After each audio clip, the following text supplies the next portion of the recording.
Turn it on and rip the knob off.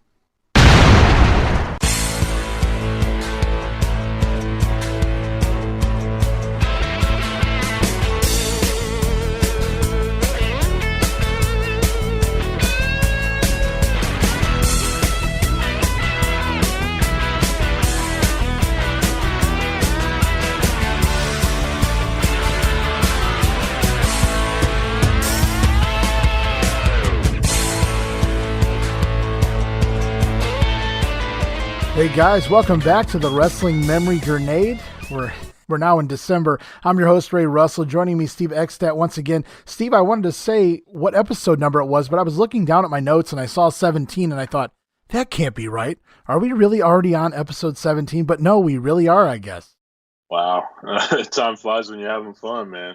It's been a blast so far, and it's crazy to think 17 episodes already. It's crazy. Yeah, and we've been busting out pretty much 2 weeks at a time lately because we got 5 shows to cover each week from the NWA. And this week, no different. Another 2 weeks of NWA goodness, the weekends of August 12th and August 19th. But first, there's plenty of news to get into. First, I want to thank Jim Cornette. That's at the Jim Cornette on Twitter. He retweeted and commented on the SkyScrapers match, the infamous SkyScrapers match we discussed on last episode, where they took on the blobby-looking Avalanche, not to be confused with John Tenta Avalanche, and a fellow by the name of Mike Blackwell. And Jim chimed in that Mike Blackwell was, as me and you both pondered, taken care of in the locker room. I did a little more digging. I went on YouTube. There's a fellow, I don't know if you've ever seen him on YouTube, by the name of Hannibal. He does, I guess what you would call little miniature shoot interviews with some of the wrestlers. He brings this incident up to Dan Spivey himself. He prefaces it by saying, I'm not sure if you remember this. And he starts to go into the story, and Dan Spivey immediately knew the story, basically finished the story for him. And Spivey concurred that the young man got it far worse backstage after the match. And Jim Cornette basically said the same thing. So needless to say, Mr. Blackwell was handled very well backstage and sent packing on his way. I did do a little more research, and it popped up on Reddit. When I saw Blackwell initially in the ring, the first thing I thought of was the Dogs of War. They were a tag team in Dallas. And it was because of the gear. It wasn't necessarily because of his look. It was because of the gear. That's basically how the Dogs of War dressed. Buster and Butch Blackheart were their names. The Blackwell, again, leads into the Blackheart. I remembered them being a little more pudgy, out of shape. Maybe I was thinking of the other Blackheart because I found that this was indeed, I believe, Butch Blackheart of the Dogs of War, who wrestled in Dallas and the tail end of World Class into the USWA circuit. I think they even popped up in Global a few times. At least one of them did anyway. So I looked up Butch Blackheart, and lo and behold, if you go to YouTube, spitting image, same exact guy. So this is definitely the same guy that actually got some work, in the tail end of the Dallas territory anyway. So you would think he would know better. But the story also goes, and I don't know, I don't really have anybody to base this off of, but he came there and agreed to wrestle on the show as long as he didn't have to do a job. I don't know many guys, enhancement talents that are going to walk in and make that comment. So I don't know if that part's true, but supposedly this was his way to fight back. Oh, you're going to make me job? Well, I'm going to no-sell. And that still doesn't explain how it made it to air. But that's the story I got between Dan Spivey, Jim Cornette, and just some of the other research I did over the last week. I'm not surprised they made it to air. They have no idea what the hell's airing and what's not airing and what they're supposed to be sending and things like that. So that doesn't surprise me at all that it made air. But that kind of adds up. Like you said, enhancement talent just doesn't go out there and do whatever the hell they want unless they really want to get their ass kicked, like kind of how he did. So that kind of makes sense. I thought when I first saw him, I was like, this dude looks like he could be something. He was jacked. I mean, for an enhancement talent, he was pretty cut up and he looked the part. Like he looked like an actual wrestler that would have a gimmick or something like that. So I'm not surprised that he was working elsewhere, but it's just one of those things that happen, I'm sure.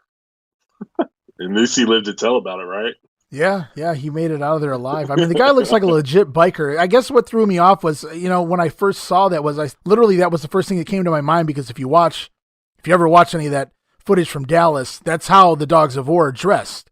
It's just that I for some reason I remember them being a little more out of shape, and maybe I was just thinking of the other member of the tag team. Maybe that's what the situation was there.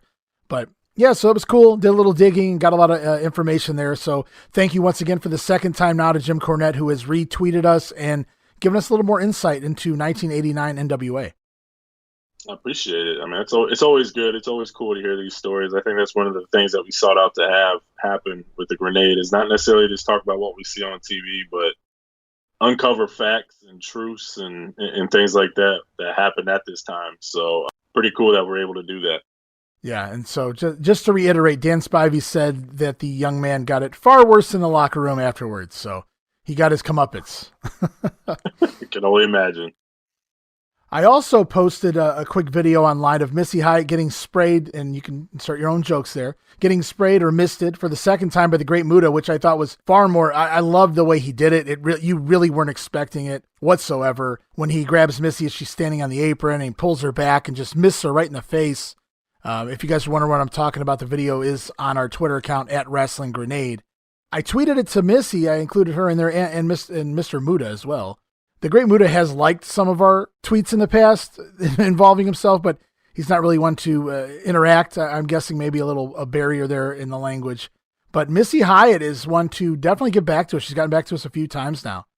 And she's been very talky about the feud with Eddie Gilbert and the way Missy and Eddie were treated or mistreated here in the second half of 1989 in the NWA. She said that she really enjoyed, obviously, working with Muta, and she posted a picture for us. She met the Great Muta at a autograph signing, and Muta gave her one of his Muta masks, the masks that he wore to the ring, and signed it for her. It shows his appreciation for taking the miss twice for him in that storyline to help him get over. So I thought that was really cool that she incorporated that into the thing and gave us even a picture with Muta 20 years later, referencing this feud, which is really forgotten, never talked about whatsoever. And that's a huge deal that a female's getting sprayed with mist because other than the heel Sherry taking an atomic drop or things like that in the WWF, it was a huge deal to see a female getting sprayed by mist not once but twice here, in the summer of '89 NWA. Yeah, absolutely. I mean, the mist is huge, and the way they was building it up, how deadly and the mist was, and just the mystique of it all, and to see a woman get it done to her twice, it was definitely something you never saw, and it has a lasting impact, even though they didn't really do anything with it per se.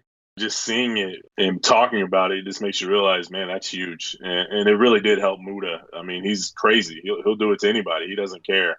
I just think Missy did a great job enhancing Muta there with the. I wish she sold it better. Like, I know we've talked about that with the Clash. Like, she got missed and comes out in the Clash smiling like nothing ever happened. Other than that, I felt it was very impactful, which is pretty cool. And obviously, she was game. Pretty sweet stuff. Yeah, and I also spoke to Missy on Twitter, and she commented back. So you guys can go right now to @WrestlingGrenade and see the conversation. It wasn't just privately held. I mean, Missy talks all about it right there on Twitter. I talked to her about Gilbert's next heel turn.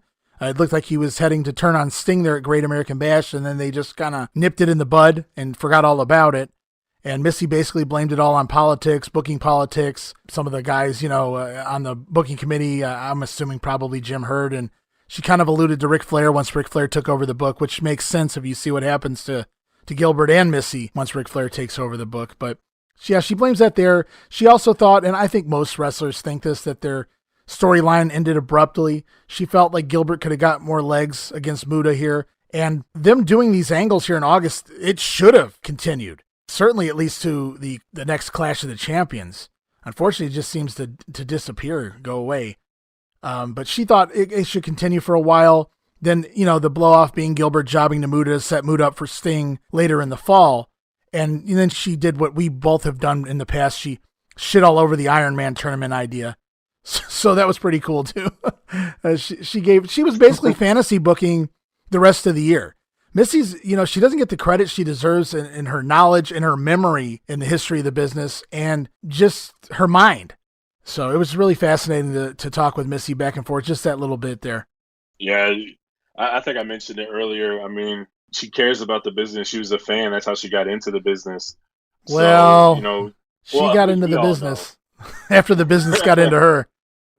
Yeah, well, that's neither here nor there. But I'm just saying, like, she went to the shows, and I'm assuming she was there for other reasons, but she was also there because she was a fan of wrestling. And once she got into it, you can clearly tell she has the mind for wrestling. She appreciates the wrestling, and she's a historian in her own sense. how much she remembers. It may just be personal experiences and things like that. But somebody just tags her in a tweet talking about something from almost 30 years ago, or pretty much is 30 years ago. Yeah, like it's yesterday. Like it just happened yesterday. So I mean, she clearly cares. She's not just one of those people that just got in the business to make a few bucks and get out of town. Yeah, there's a lot of wrestlers that you ask them, about their career, and they have no idea what the hell you're talking about, and Missy certainly, she has a great memory, and I kudos to her for that. And not just what she was doing, what everyone was doing around her. She has a great memory. So I just really appreciate Jim Ross and Jim Cornette, now Missy Hyatt, conversating with us and kind of opening up and letting a little more information out there. And she closed up by, basically blaming the politics and basically squashing Eddie Gilbert's push, but also having Missy removed from television. She claims that she was removed from television in the fall. They told her she had put on too much weight. And to that I say, get real. She put on weight where it matters, man. Right in those, double D's or whatever she has. I mean, she looked tremendous. I mean, she was a beautiful woman. Put on a little bit of weight, who cares? I mean, she's still gorgeous. She's still hotter than probably 95% of the population. I mean, Jesus. Yeah, but I mean, I guess she just says it goes all back to politics. She didn't really believe that at the time either. She just felt like she was being punished for, Eddie, because they were together at the time, obviously. And so basically, that's why she was written off TV while Eddie was relegated to doing jobs and teaming with Tommy Rich, which is the equation of doing jobs, basically, by the end of the year.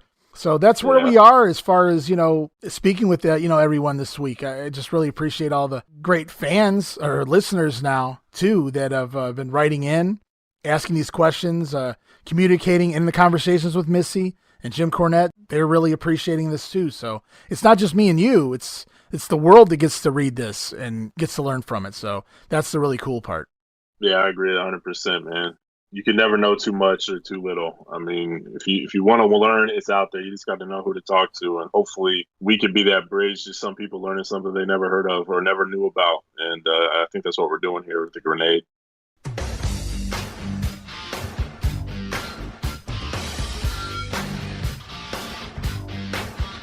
And so before we get going with the news, Steve, because we got news out the yin-yang, we recently had a Thanksgiving free prize giveaway. We gave away 3 free prizes on Thanksgiving. And I want to say congratulations to Chosen Taguchi 36 from Hawaii, who won the WWF Survivor Series 1990 poster. Congratulations out there to our fans in Hawaii. I also have to say congratulations to the Wrestling Time Machine podcast. They won the Razor Ramon autographed 8x10. There was a picture of Razor, obviously, at the top of the ladder, holding both Intercontinental belts at WrestleMania 10. So congratulations once again to the Wrestling Time Machine podcast.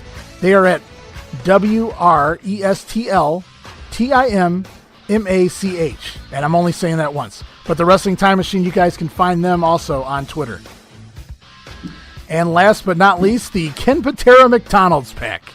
And I have to laugh every time I say that because I just think about what it entails. But the winner of the Ken Patera autograph, as well as a $10 McDonald's gift card, is at Yesterdayville, Mr. Yarber, for the Retro Rambler of the Retro Network. So congratulations to Mr. Yarber, the Wrestling Time Machine podcast, and Mr. Chosen Taguchi from Hawaii for your gifts here as part of the Thanksgiving free prize giveaway. And Steve, I know we got hopefully some Christmas giveaways coming up, and we'll talk more about that on next week's episode. Yep, we're working on it.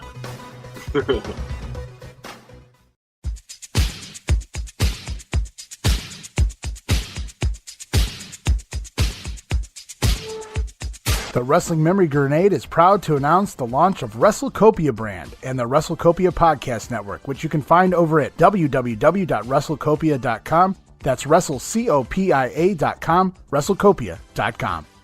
You've probably heard me mention in passing all the way back to episode 1 of The Grenade, the WrestleCopia brand. You may be asking, what is WrestleCopia? The name derives from the words wrestle, for wrestling, and copia, which is defined as having plenty or an abundance of. It's an abundance of wrestling history over at WrestleCopia.com as the podcast network gets up and running with a variety of podcasts slated to launch over the course of the fall season. Everything from our show The Grenade to Monday Warfare, The Battles Within, an in-depth look and weekly breakdown of the entire Raw vs. Nitro War. The WrestleCopia News Network is a special feature podcast. We've done a couple pieces already in the Bullet Bob Armstrong special, and more recently, What a Rush, a tribute to Road Warrior Animal piece. You can expect more late-breaking news, timely discussions, and tributes to the fallen legends on future episodes of WCNN. We've also got other podcasts being prepped for their debuts this holiday season, including a territory-based show we like to call The Money and the Miles. There's an old saying in the world of professional wrestling that nothing in this business is real except the money made and the miles traveled. In this podcast, we discuss the territory era, with shows focusing on everything from show reviews to yearly breakdowns to episodes focusing on some of the rare, lesser-known territories and outlaw promotions of yesteryear that remains an enigma. Stop on over to WrestleCopia.com for all the latest shows and follow us on Twitter at WrestleCopia. That's on Twitter at WrestleCopia for all the latest news and information on the podcast network. All right, guys, and another idea I just came up with. I pulled out my bins. Everybody thought I just had wrestling tapes, and we just reviewed 1989 NWA, and maybe I think some listeners are wondering where our scope begins, where our scope ends. My scope begins in the 1800s. Let me make this clear. I have a territory-based podcast launching here in the early part of next year, and that's really my bread and butter. Like, it's killing me not to be able to have a podcast right now where I can't talk about and enjoy discussions of the territory era. And I love the NWA 89, don't get me wrong, and the WWF and everything else we're going to be covering here. But I look forward to doing that. And that got me to reminiscing of other things. And I pulled out my bins of magazines, and I took a few pictures. I put them up on Twitter. I showed them to you, Steve, just some of the random goodies I have dating all the way back at least to the 1930s, some old ad clippings, newspaper clippings, magazines, things of that nature, programs, autographs, hundreds, if not thousands of magazines between the bins and whatnot. So I'm thinking starting, I don't know, in the next couple weeks, I'm going to start something I'd like to call Magazine Mondays. And I'm just going to post a few pictures each week from some of the different magazines that I flip through and I reminisce each week. And I think a lot of people are going to really enjoy them because, like I said, my stuff goes all the way back to the 30s. And I know, I stopped collecting magazines somewhere around the early to mid 90s. I'd say 93 was the last year I really was hardcore into collecting magazines, but it slowly went away. I got a few magazines in 94, 95, 96. So just decades of old good stuff in the magazines. And Steve, I know you have a plethora yourself. Yeah, I've been collecting magazines for quite a long time myself. I know I almost have the complete run of WWF stuff, the Raws, the WWF magazine, going back to 84, SmackDown, almost all the programs. So, and I got my own PWIs, wrestling reviews, things like that. Got a bunch of that stuff. So I love magazines. I love going through them. I love looking at the pictures. I love reading the stories. It's history in your hands, and it's always awesome to go reminisce a little bit and just remember the glory days of wrestling. And as we move on to the show, we still haven't conquered the VIP Jobber of the Month for July. So we're going to go back now, and we're going to take a look at just who is the VIP Jobber of the Month for July of 1989. And really, when it comes down to it, Steve, I think you can only look at two guys. One of those being Jerry Price, who's been in and out of the NWA for most of 1989, off and on. He might have gotten the trophy just based on one specific spot where the SST attempt to launch him in a backdrop, I don't know intentionally or not, but the way he takes it, they almost launch him out of the ring. Luckily for him, or maybe not so luckily for him, I'm not really sure. He does his best flying Melinda spot here as he takes the entire backdrop, lands on the top rope, the back of his thighs basically landing on the top rope, and he does a backflip back into the ring, just barely escaping, taking, probably bouncing his head off the apron and dying. So yeah, I know you saw that spot before I did. And so you were like, you got to see the spot, because we'd already seen the Lee Scott spots, which I'm going to get to in a minute. You were like, you got to see this. This is like way worse than the Lee Scott, bump or whatever. Yeah. And I agree. Physically, it's far more dangerous. But yes. I had to go back and put everything together, and I watched Lee Scott try, attempt after attempt to get, he got higher and higher. Just a nut, dude. And just in general, all of the bumps Lee Scott took, I feel like the overall body of work in July of 1989, I think we have to go for the trifecta here. I think Lee Scott should once again be the VIP job of the month. A quarter of the year in trophies going to Lee Scott here. That's my opinion. Now, I'm going to let you this month. You can override me if you really feel Jerry Price deserves a trophy. I'm all about giving him a participation trophy because we can do those things here in 2020. But I think Lee Scott, his entire body of work, not just the backdrops, but just all of his tremendous selling, coupled with the backdrops, especially the insane one in center stage, I think Lee Scott gets the nod here for me anyway. And I'll let you decide, though. I mean, he did the backdrop on one of the syndication shows, and then he decided to get back in the ring with the SST a second time in the month of July. So, I mean, he took it once and decided, I want some more. I'm going to go higher, so let's do it again.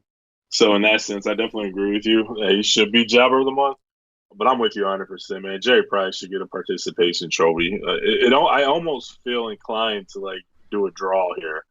I mean, Jerry Price damn near got killed. It kind of reminds me of that. I was watching the X Games and that Jake Brown on the big air on the skateboard. He lost his skateboard 50, 60 feet in the air. I swear to God, I was going to see somebody die on live TV. I was like, oh, man, he's dead. There's no way he's surviving this. That's almost how I felt when I saw Jerry Price hit that backdrop. I was like, oh, my God, he's going to go over the top rope and damn near he's going to die. That's just the way it looked. Somehow he stayed in the ring. I have no idea how, but he did. He was a heavier guy, so that could have been it. Yeah, I was just like, holy shit, he's going to die. So kudos to Jerry Price. He took one hell of a bump. But the body of work is it's Lee Scott. It's always Lee Scott. And it was, that's saying a lot too, because they started doing these tapings in Louisiana and in Texas, and Lee Scott, he didn't make the trips. These were the local job guys. They started, sadly, these were the local guys they were bringing. These guys didn't know what the hell they were doing the last several weeks, and going into these shows too a little bit. We'll get back to the Lee Scott guys here. All the guys, Mike Justice, Lee Scott, and all those guys here as we get moving here. But, yeah, it's been a rough few weeks here in the NWA as far as the job guys go. And Jim Cornette even made a comment about that. I think it was I'm not sure if it's his podcast or what I was watching or listening to. But he mentioned, somebody asked him something about working the Texas trip, doing the tapings down there. He shit all over the job guys down there. And he basically said what we said, or what you've certainly hit home repeatedly. They should have stayed in Georgia and the Carolinas. And, they went outside, of their little circle, their bubble, and this is what happens. And Cornette basically was saying they had no business working in Texas, at all whatsoever. And then basically, like I theorized, they found some local job guys based on somebody Jody Hamilton, the assassin, knew probably. He knew somebody local, and he goes, hey, I need some of your job guys or some of your trainees or whatever. And that's what we end up with here, and that's what you get when you do things like this. Yeah, you can definitely tell. I mean, they was cooking. Everybody was able to go in and do what they needed to do, and they didn't have to worry about it. And then all of a sudden, this Texas and the Louisiana trip happened, and the wheels fall off. I mean, these matches they just haven't had that same excitement for a squash match, I would say. I mean, it's just been very, very hit and miss, very boring. People just ending things because they know these dudes they have no business being in the ring with them. I guess the only thing positive that came out of this Texas trip is Terry Funk being in his hometown fighting Scott Hall. I mean, that's really it. That was so entertaining just because of the crowd. But other than that. Yes, the bedrock of Amarillo, I believe, was Terry Funk. I believe that's what he was referred to as, versus Big Scott Hall. So, yeah, it was a fun time. Scott Hall and Terry Funk and Amarillo. But we have to move on and we have to power on. But before we do that, once again, I have to congratulate you, Lee Scott. Three-time VIP Jobber of the Month. And Steve, I know you'd like to tell him welcome to the club, but he's been here for a while now. Dude, he's like the greeter at the door for the Jobber of the Month. He just stays there. So he's like the VIP host of the club.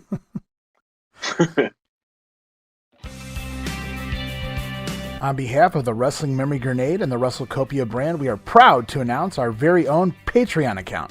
We encourage everyone to stop on over to patreon.com/WrestleCopia and check out an amazing 14 tiers. And depending on your budget, we have everything from as little as a $1 tier to as much as a $100 tier. Get you all sorts of exciting offers. It really all depends on what offer you value the most. You can do anything from join Steve and I right here as co-hosts for an episode of The Grenade, all the way down to unedited versions of the show, early access to upcoming episodes, beat everyone else to the punch, see what we're saying before everyone else gets to hear it, plus my insanely detailed show notes, which I value ever so dearly. You can even pick the flick. And what that means is, if you subscribe to one of our You Pick the Flick tiers, you'll tell us, me and Steve, what show it is you want us to review. It can be a watch-along on the WWE Network, YouTube, Daily Motion. It can even be a live review of a rare show from my personal archive vault of videos at home. No promotion, no territory, no era is off limits. You can request anything from your favorite WrestleMania to an episode of 1982 World Class to the 60-minute classic between Jack Briscoe and Dory Funk Jr. from 1970's All Japan.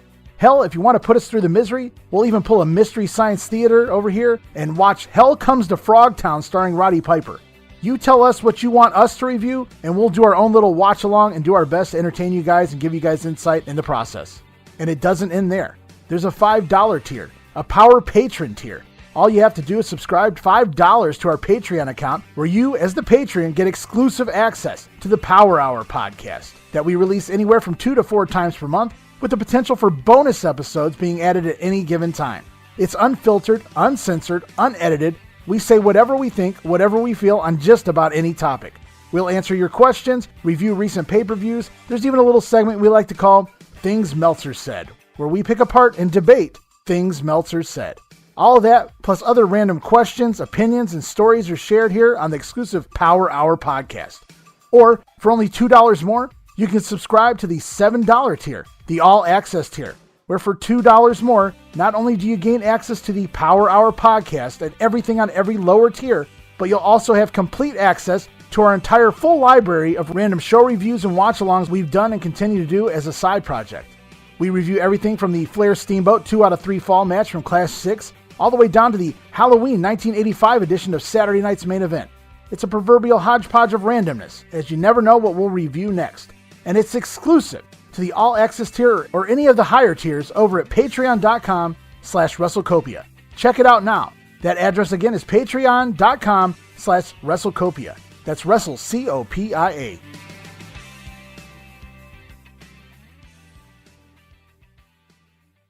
And before we get moving on into the new week and all the news and notes for the middle of August, I found results for the only show we were missing last week when we did 2 more weeks of NWA TV last week, the final week of July and then the weekend of August 4th.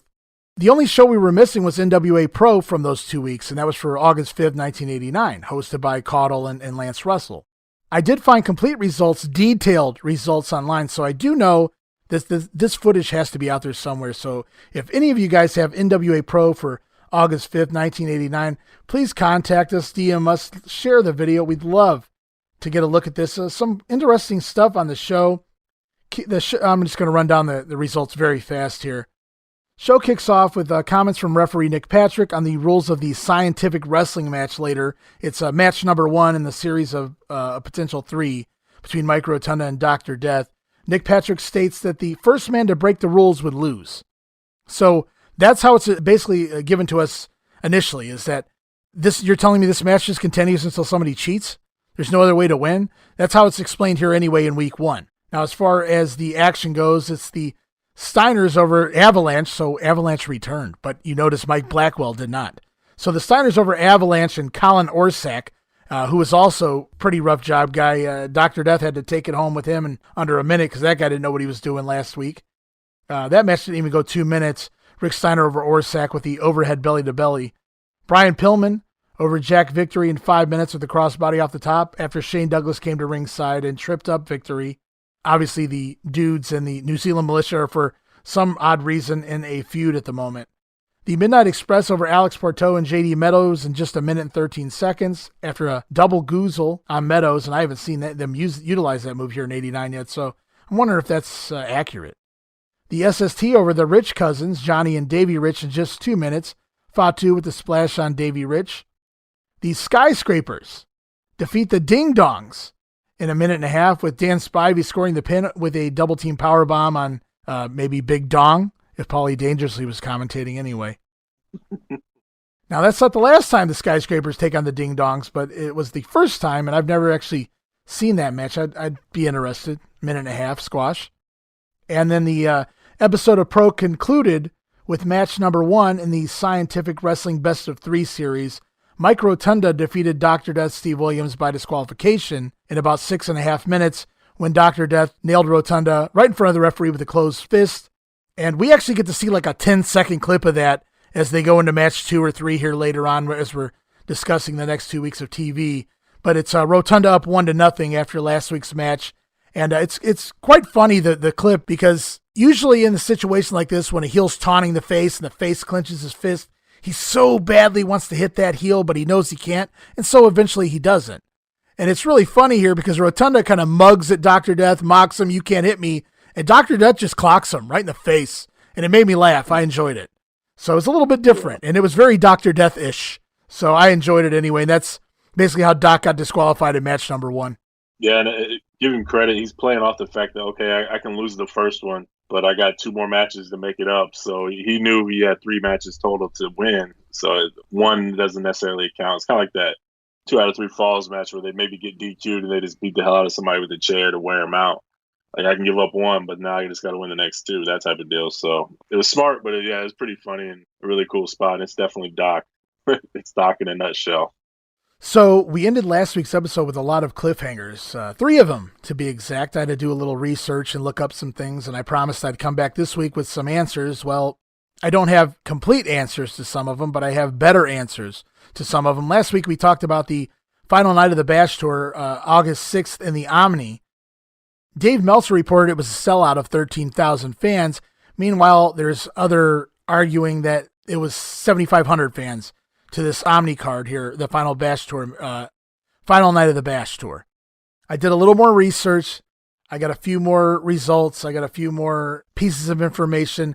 And from the best I can tell, it's looking like Dave Meltzer's numbers are more accurate than the 7,500. I really can't tell where the 7,500 actually comes from, which is why I'm more eager to lean towards Meltzer as well. So it's looking like even if it didn't draw 13, the Omni did pretty close to a sellout, so I hope you're happy. I know you were really hoping. You were really hoping for the NWA there that night. You were really praying that they'd have a great night. Yeah, they deserve it. I mean, just watching the Bash pay-per-view, they busted their ass. And it was a lot of those matches were rematches or whatever the case may be at the Omni. So, and that hard sell on Saturday night, if they didn't get anywhere close to a sellout, I would have been, as an owner or booker or whatever it is I was at the NWA, I would be devastated because they did every possible trick they could do to have a good show. And if it didn't work out, that would have been bad. That would have been terrible. So I'm glad they did get a good night out of the Omni there. And on that Omni card, one of the matches that was booked to take place was for the vacant TV title between Sting and the Great Muta in a Dragon Shy match, the Kendo Stick match. And then when we went to the results for the August 6th Omni show, we learned that the match didn't take place. It wound up in being a tag team Dragon Shy gimmick match with Muta teaming with Kevin Sullivan and whatnot. And Sting was nowhere to be found on the card, so we wondered what happened there. Why was it changed? Was it changed because they're just trying to prolong things? Was it changed because there was an injury? What happened here? I can't answer exactly what happened. I can confirm that Sting wrestled the night before at the Keel on August 5th, and he's wrestling directly after the Omni show as well. So it's looking like they kept him off the show, so you weren't wondering why we weren't getting the match that was advertised. And instead, they book the Sting versus Muta match to return to the Omni on September 3rd in a no DQ match, no DQ, no time limit match. A definitive winner would be decided. A new TV champion will be crowned. So they basically postponed that TV title match for a later date and just basically rearranged the final Bash night card. Gave Muta a different match on the card and kept Sting off the show. It's unfortunate, but that's just how things go sometimes, I suppose. Yeah, it makes you just wonder if they felt like the card was strong enough that they didn't want Sting and Muta to be an afterthought. And let's try to sell a show based off of that big match. We can get a little bit more TV under it or something like that. So it makes sense. It does suck, though.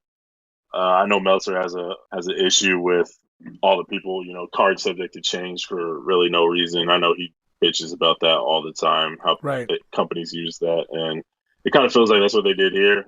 Let's put it on there and then change it when we get there. But at the same time, it's smart, so I get it.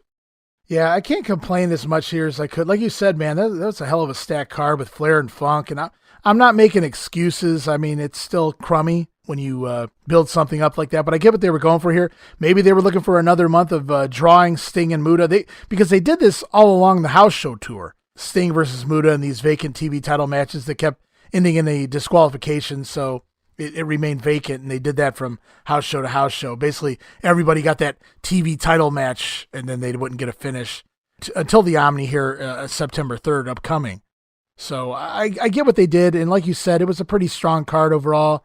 Flair and Funk, the War Games, that should have sold it alone. Luger and Rick Steiner underneath that. Yeah. So it's a pretty big show. Yeah, it's stacked. And the big news that we closed last week's episode with, it's now August 1989. And the biggest news of all is that there's a new booker in town. And believe it or not, his name is Ric Flair. Ric Flair, the Nature Boy himself, the World Heavyweight Champion, takes over the duties of the ultimate decision maker. And basically how that comes about is, we both know Ric Flair can be temperamental. We've seen him break down and cry on a number of occasions. He can get equally as mad, basically if you push the right buttons. Basically what the situation was here is Flair was the champion. He knew ratings were in the toilet. The Bash Tour was mostly abysmal. We've seen that as we documented the drawing from house show to house show. Some of the shows were even canceled because of the low ticket sales. But basically, house shows in general were a record low.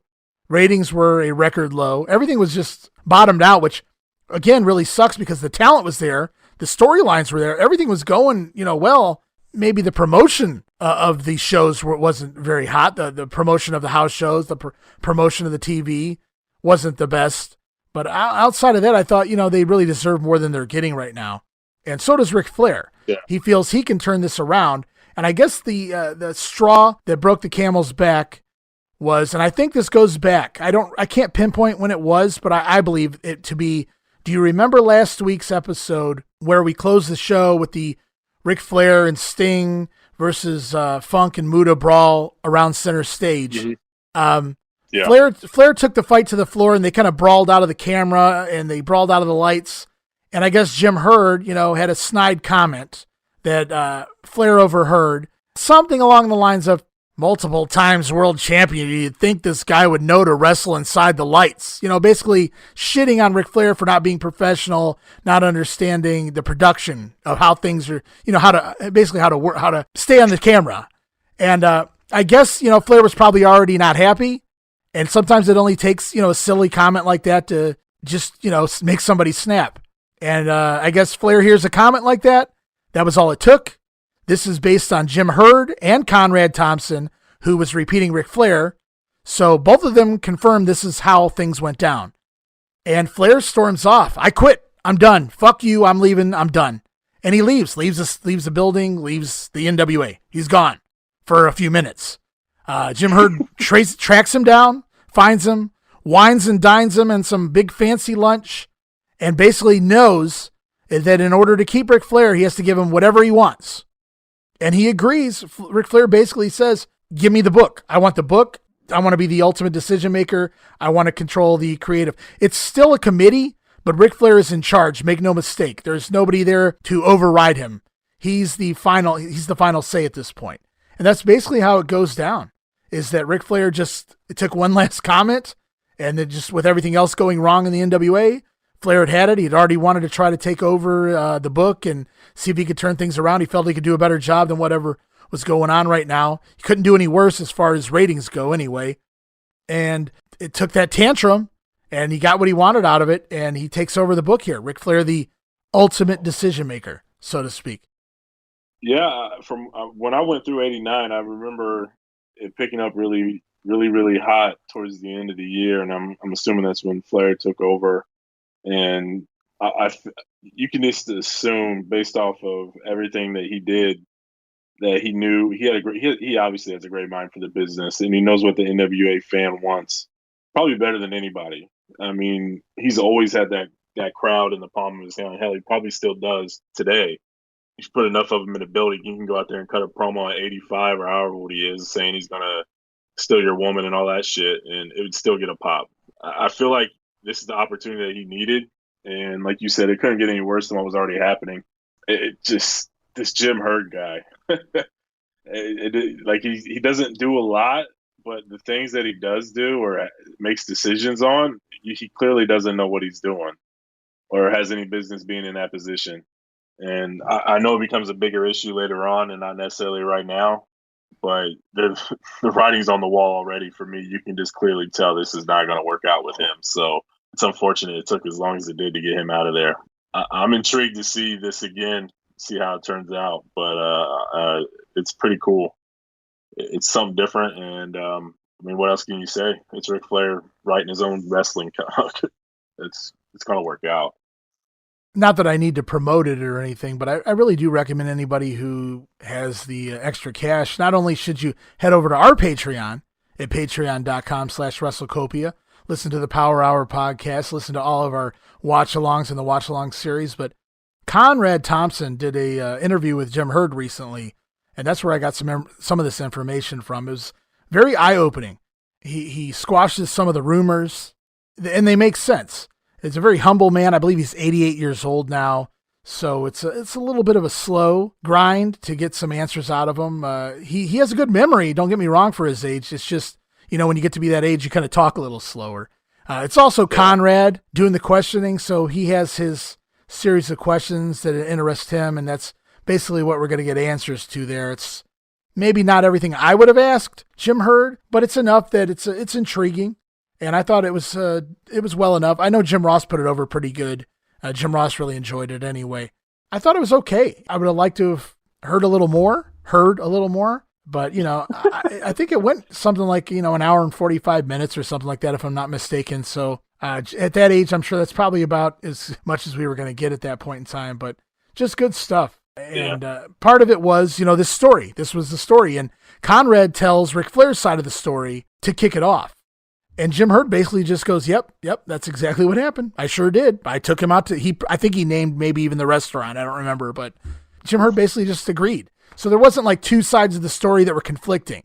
Most of the stories, whatever version Ric Flair told Conrad, that Conrad repeated to Jim Herd basically agreed 100%. Yep, that's how it happened.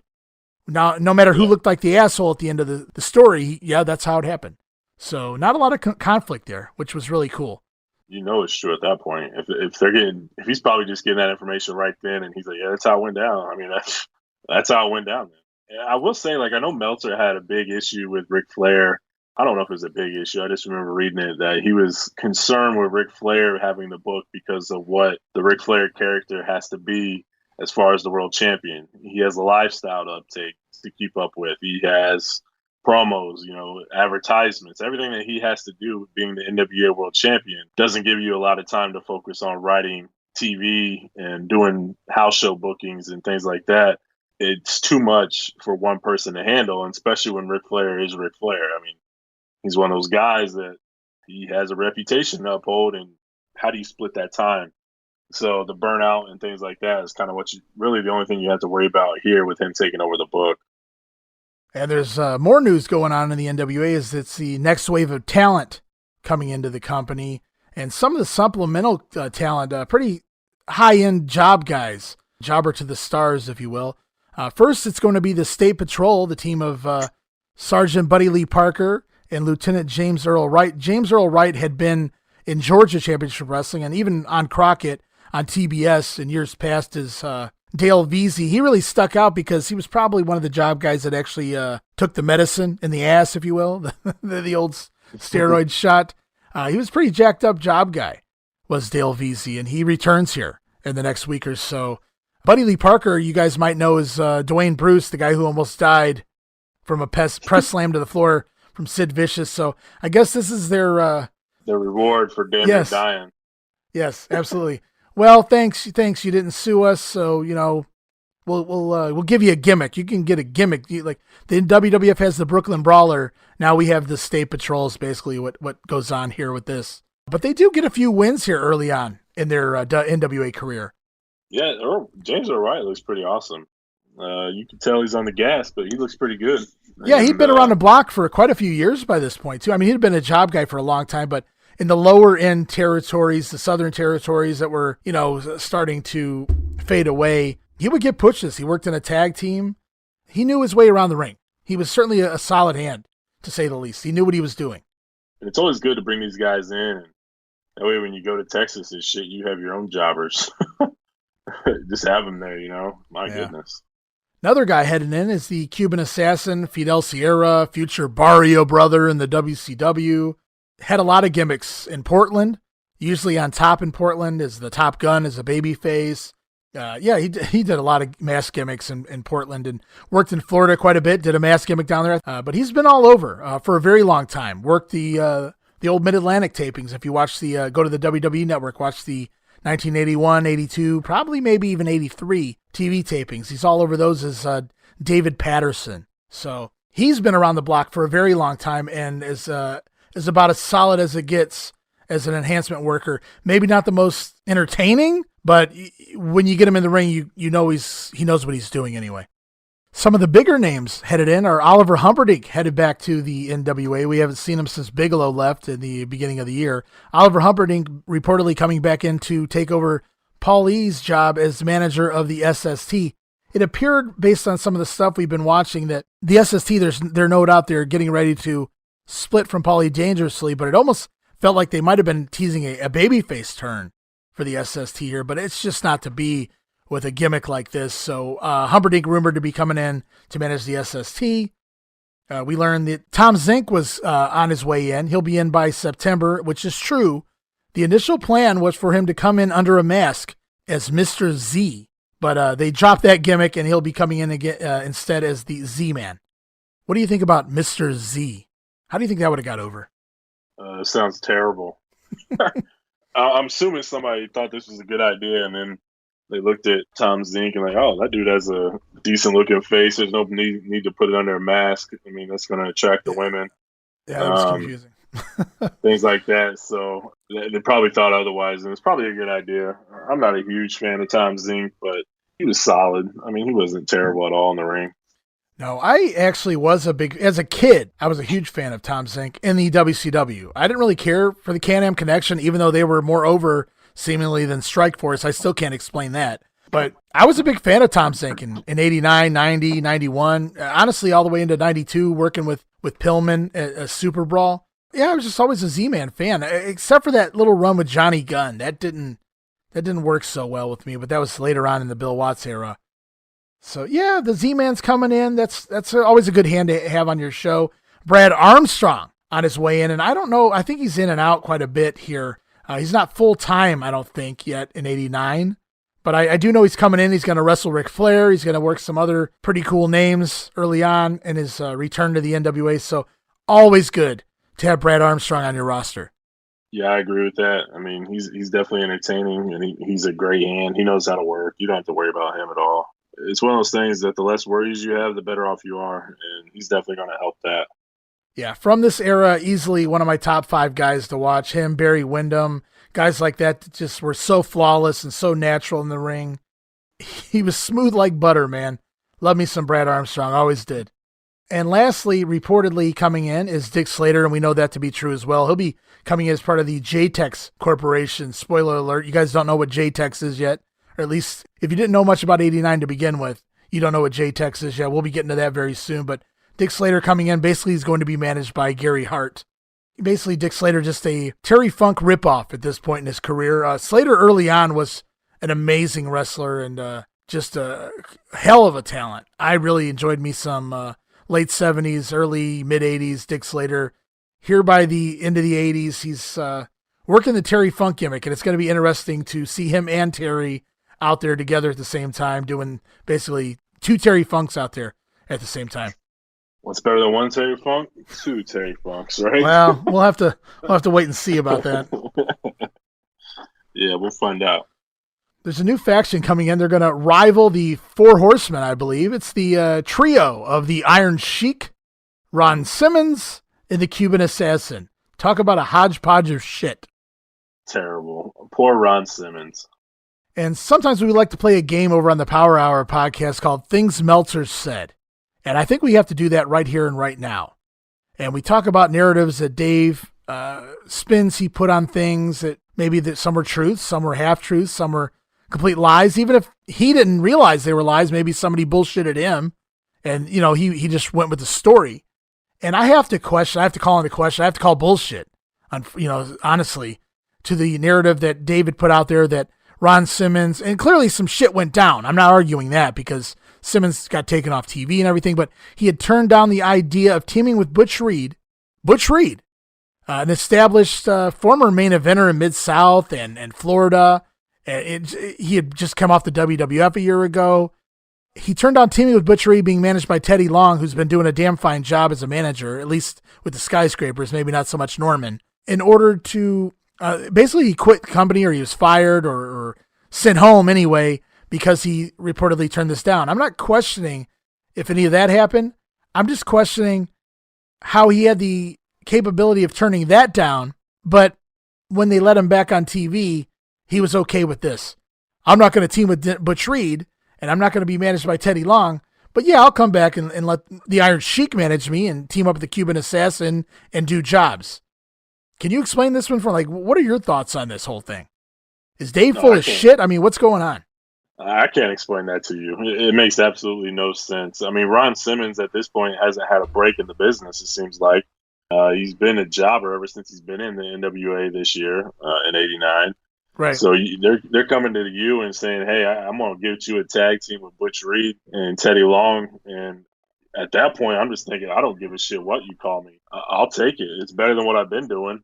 So you're going to turn that down. Something that makes sense, something that works. I mean, we'll see how it goes. You're going to turn that down, but you're not going to turn down the Iron Sheik and the Cuban Assassin, which makes absolutely no sense at all. I don't know what the common thread here is. I don't know why Ron Simmons would even give Iron Sheik the time of day. It just makes absolutely no sense. If he did nothing after he turned down the editing experience, it makes sense. Okay, maybe he did turn it down. He didn't like the way it was going, things like that. But then he can't turn around and turn this down. The only other thing I can think of that makes somewhat sense is maybe he's like, okay, I already turned down one thing. If I turn down another thing, they're just going to give up on me or not even give me anything at all. So he already played that card. And he can't necessarily do it again because then he's hard to deal with or hard to work with, and he's never going to get anything. So it's like, damn. It's like, damn, Steve, damn. Yeah, damn. That's probably where it came from. It's like he chose door number 3 when he should have took door number 1, but he actually knew what was behind the doors. It just doesn't make any sense at all. Yeah, I guess that's really the only conclusion you can come to if you want to believe DeMeltz anyway, that he really did turn down the initial offer of Butch Reed. Maybe he thought if he said no, that they would just give him something else to do. Instead, they sent him home. And and he was back within a month on TV, basically doing a complete jobber role, doing 3-minute jobs to guys, and which is just crazy when you look at his body, his physique, and he's not a jobber. But that was basically, there's no doubt that was punishment. And obviously he realized that. And I think you might be right. He might be just trying to be the team player here because it doesn't take long before he's not so anti-teaming with Butch Reed here in the near future. So no, just put him under a hood with a woman and let's go. And speaking of Butch Reed, there's rumors of him returning. Remember, he had been suspended for unbeknownst reasons. I still don't know what happened with that. Reed was just starting to find that niche again, just starting to come out of his shell. His matches were picking up. They weren't as slow and methodical. He'd been there about 6 months, and then out of nowhere, boom, he's gone just in time for the Great American Bash. So misses a big payday there, misses the entire tour, but he's rumored to be coming back in, which we know eventually does happen. And right now at this point, it's rumored that he's going to come back in and he's going to be teaming with either Mike Rotunda or Kevin Sullivan. We know that never happens, and I really can't see that working out well either way. Yeah, I'm not seeing that at all. What the hell are they doing? Are they just throwing names on a dartboard and the first 2 that get hit are tag teams? Is it tag team? They always align Kevin Sullivan. Not that Sullivan himself needed a partner or someone to play off of, but they always, gave Sullivan a little faction or a partner, things like that. Maybe they thought Butch Reed could use it. I don't know. And then maybe they thought Mike Rotunda could use Butch Reed. Mike Rotunda certainly needs something at this point moving forward. He's locked in with Dr. Death for the moment, but beyond that, man, the ship's going to sail, so to speak, for Mike Rotunda fairly soon. Sullivan gives himself stables. He's always seems like he's always on the booking committee, so he's giving himself this shit. It ain't somebody else. Tryouts at this time include the future Nails, Kevin Kelly, with the tryout here in the NWA, and he was so bad apparently that he couldn't even make it in the NWA here in '89. Also, the future Uganda, if you remember Uganda from what was that, ECW when he was Uganda, right? The Kamala number 2, the Botswana Beast Ben Peacock, does a tryout here. He winds up popping up, I think, in '92 for a one-off job on an episode of WCW. Do you remember that match? No. It was at the height of the Kamala Undertaker feud. And so they bring him in. Have you seen him? You've seen him, though. Kamala 2, Uganda, I'm assuming. Yeah. He's basically a Kamala ripoff or whatever. Basically, he's a fatter Kamala is what he is. And Bill Watts brings him in during the height of the Undertaker-Kamala feud in '92, just for a one-shot deal, so that the casual fan assumes this is Kamala to do a job to. You want to guess who he did a job to? Bill Watts booking. I got nothing for you, man. Eric Watts. Oh, yeah. Of course. Yeah. Eric Watts. Yeah, just Eric Watts was. I think that's when he was prepping for his match with Arn Anderson. He was prepping for his match with somebody, but they were getting that STF over. And yeah, so they brought Uganda in just for that one show to do the job, so that everybody the casual fan thought that Kamala's doing jobs over here to Eric Watts. Meanwhile, he's feuding with The Undertaker in the WWF. So Eric Watts must be as cool as The Undertaker, I guess. That was the thought process. You got to give it to the Cowboy, man. He was determined to get his kid over. He's determined to. I mean, that's smart. To be honest with you, that's smart booking. I mean, it could have been obviously somebody better than Eric Watts, but right. That's pretty damn intelligent. That's next level, thinking outside the box. Let's ruin their product with our own match here, and hopefully they don't understand the difference that there's two different guys. So that's pretty smart. Again, just wish it was somebody better in the ring. Chris Cruz gets a tryout as an announcer here on August 14th TV tapings. We will learn that Cruz does get hired here shortly thereafter, for better or for worse. Everybody has their own opinion on Chris Cruz. And there's discussions going on right now with both John Nord, who for some reason turns down the NWA and winds up in the AWA as Yukon John Nord, teaming with Scott Norton. Do you know Scott Norton's original gimmick, what his nickname was? No, I don't. Okay. When you look this up afterwards, you're going to laugh your ass off that Scott Norton would even agree to that. John Norton, they were lumberjacks. They dressed like lumberjacks, so obviously they had to wear cut-off flannel shirts. And it was Yukon John Nord with a big furry hat and Scott Flapjack Norton. He was named after pancakes. Why the hell did Scott Norton agree to this? And that right there, my friend, is just one of the many, many reasons why the AWA would be out of business within the next year. So here, let's just circle around here. Scott Norton will agree to that, but Ron Simmons is turning down the Ebony Experience. That's wrestling for you.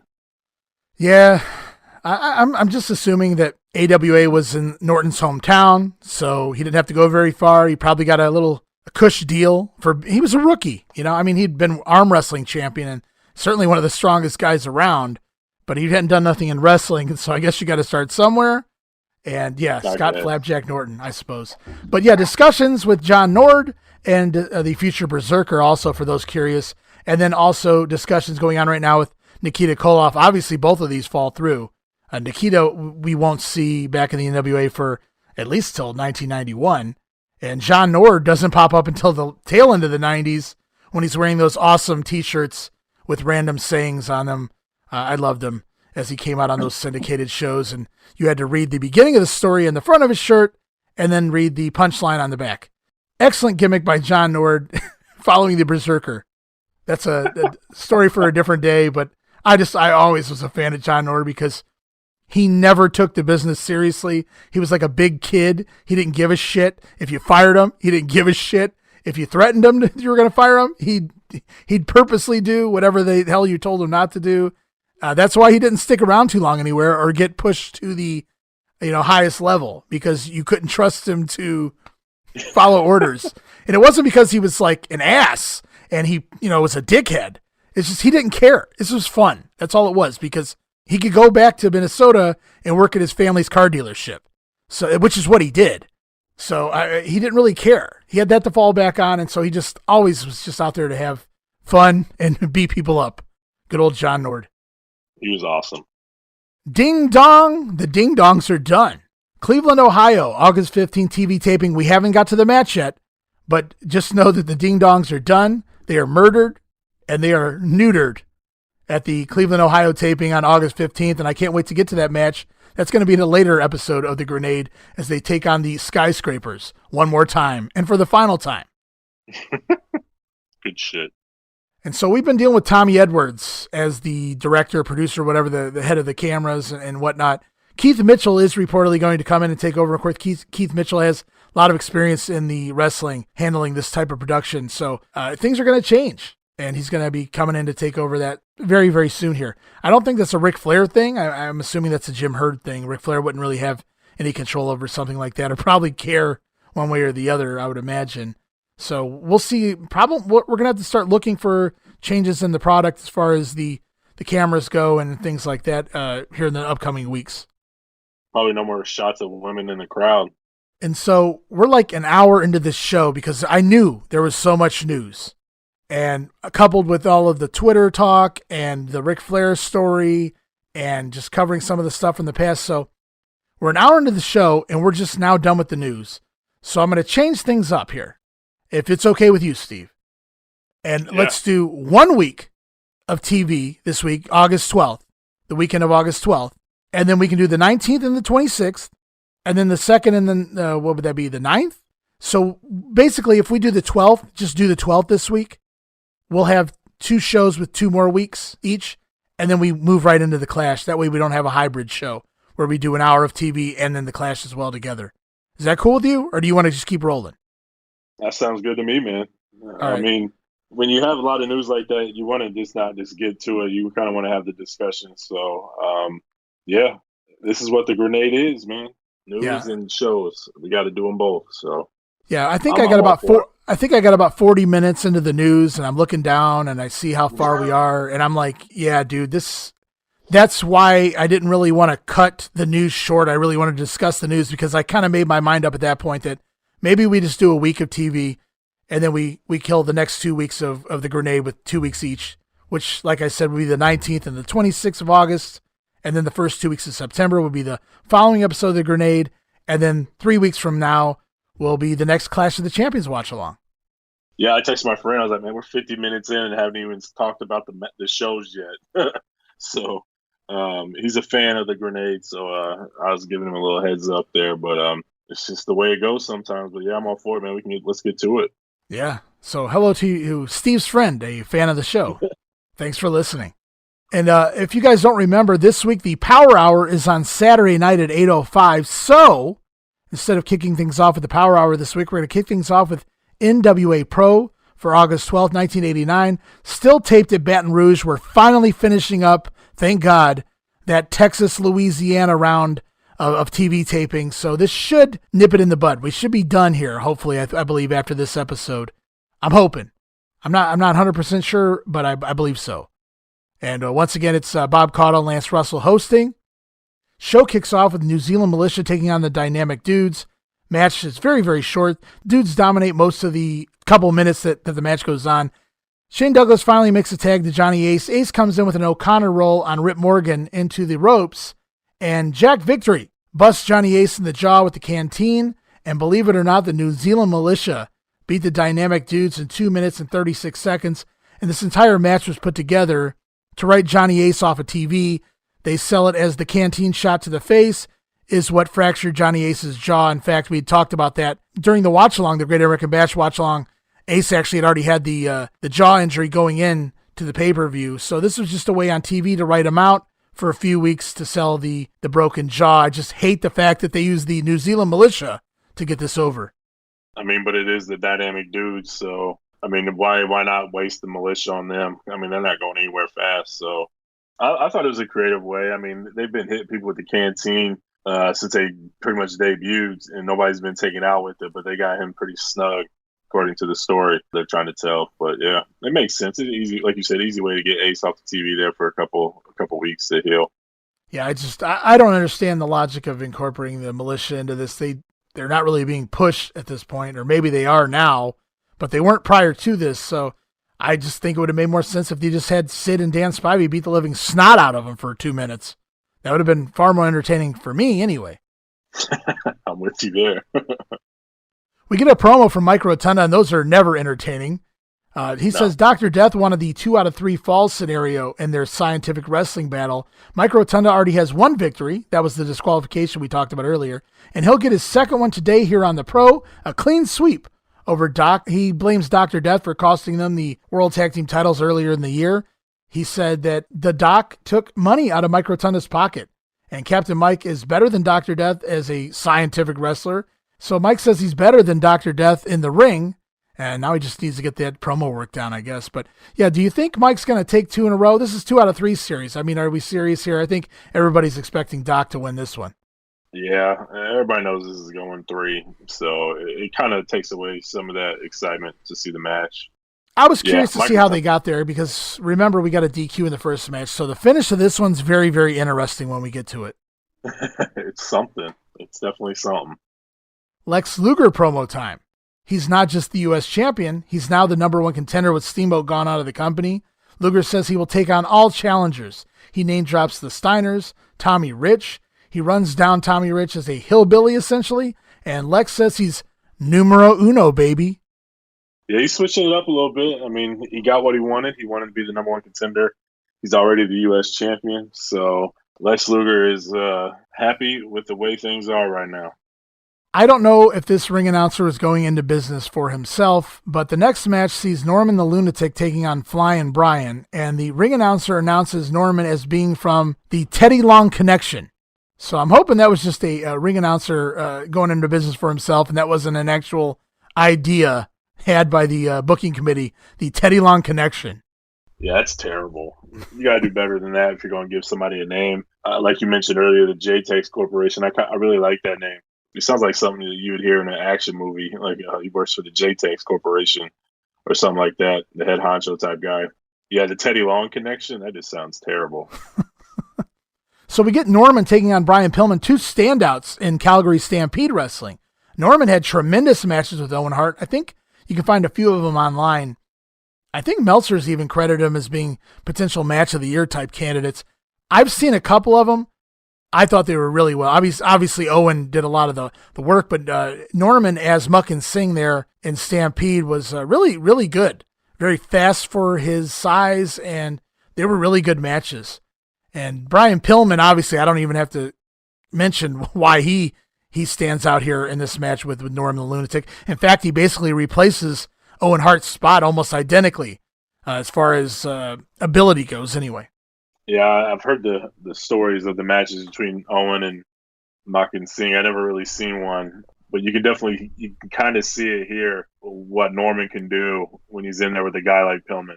Like you said, he's light on his feet. He can move. He's fast. He can definitely sell. The problem is the Norman gimmick kind of hinders him with what he's able to do as far as selling, so to speak, because he's crazy. He probably doesn't feel any pain. That's kind of what they're going for here. And it can hinder him a little bit, but this match was pretty entertaining. And as the match gets going, Norman dominates a Karachi Crunch early on, but Norman keeps forgetting the pin. He keeps laying on his back and doing this really creepy laugh. And I don't mean like creepy evil. I mean like just really creepy pedophile. I don't. Norman's just not a very good actor. Like, you know, if you remember when he was turning crazy, like, yeah. And now here he is laying on his back, laughing repeatedly throughout this match. It's something new. It's something he hadn't been doing prior to this. He misses a second Karachi Crunch, and Brian Pillman slams the big guy. And if you remember back to the episodes where we talked before, where I mentioned how Norman was getting slammed absolutely too much, and you said it didn't really matter because Norman wasn't really that over anyway. And I said it wasn't about Norman, it was about the other guy. You needed to save that for a certain guy so that that guy looked bigger. And here Brian Pillman does it. It's still impressive, but we've already seen 4 other guys slam him in the last couple of weeks on TV. So that's why I said I wish they had saved it for someone here like Pillman, who's just now getting over and elevating himself. But Brian Pillman with a body slam, a suplex, a missile drop kick. Pillman goes back up for the big flying splash. lands on the knees of Norman. Norman comes back with a big leg drop, but Pillman kind of no-sells it as Norman lays down laughing, and Pillman just jumps up from the leg drop, grabs Norman's legs, jackknifes him, and gets the pin. 3 minutes, 16 seconds. Brian Pillman wins the match, but maybe not necessarily the war, because Teddy Long is pissed off, and he starts slapping the shit out of Norman, which is just a hilarious visual. He orders Norman to go get Brian Pillman in the aisle and bring him back to the ring. Otherwise, he's heading back to the loony bin. So Norman out there, he grabs Brian Pillman, posts him outside the ring, throws him back inside, nails the big middle rope splash with a key on his chest. That was absolutely corny to me.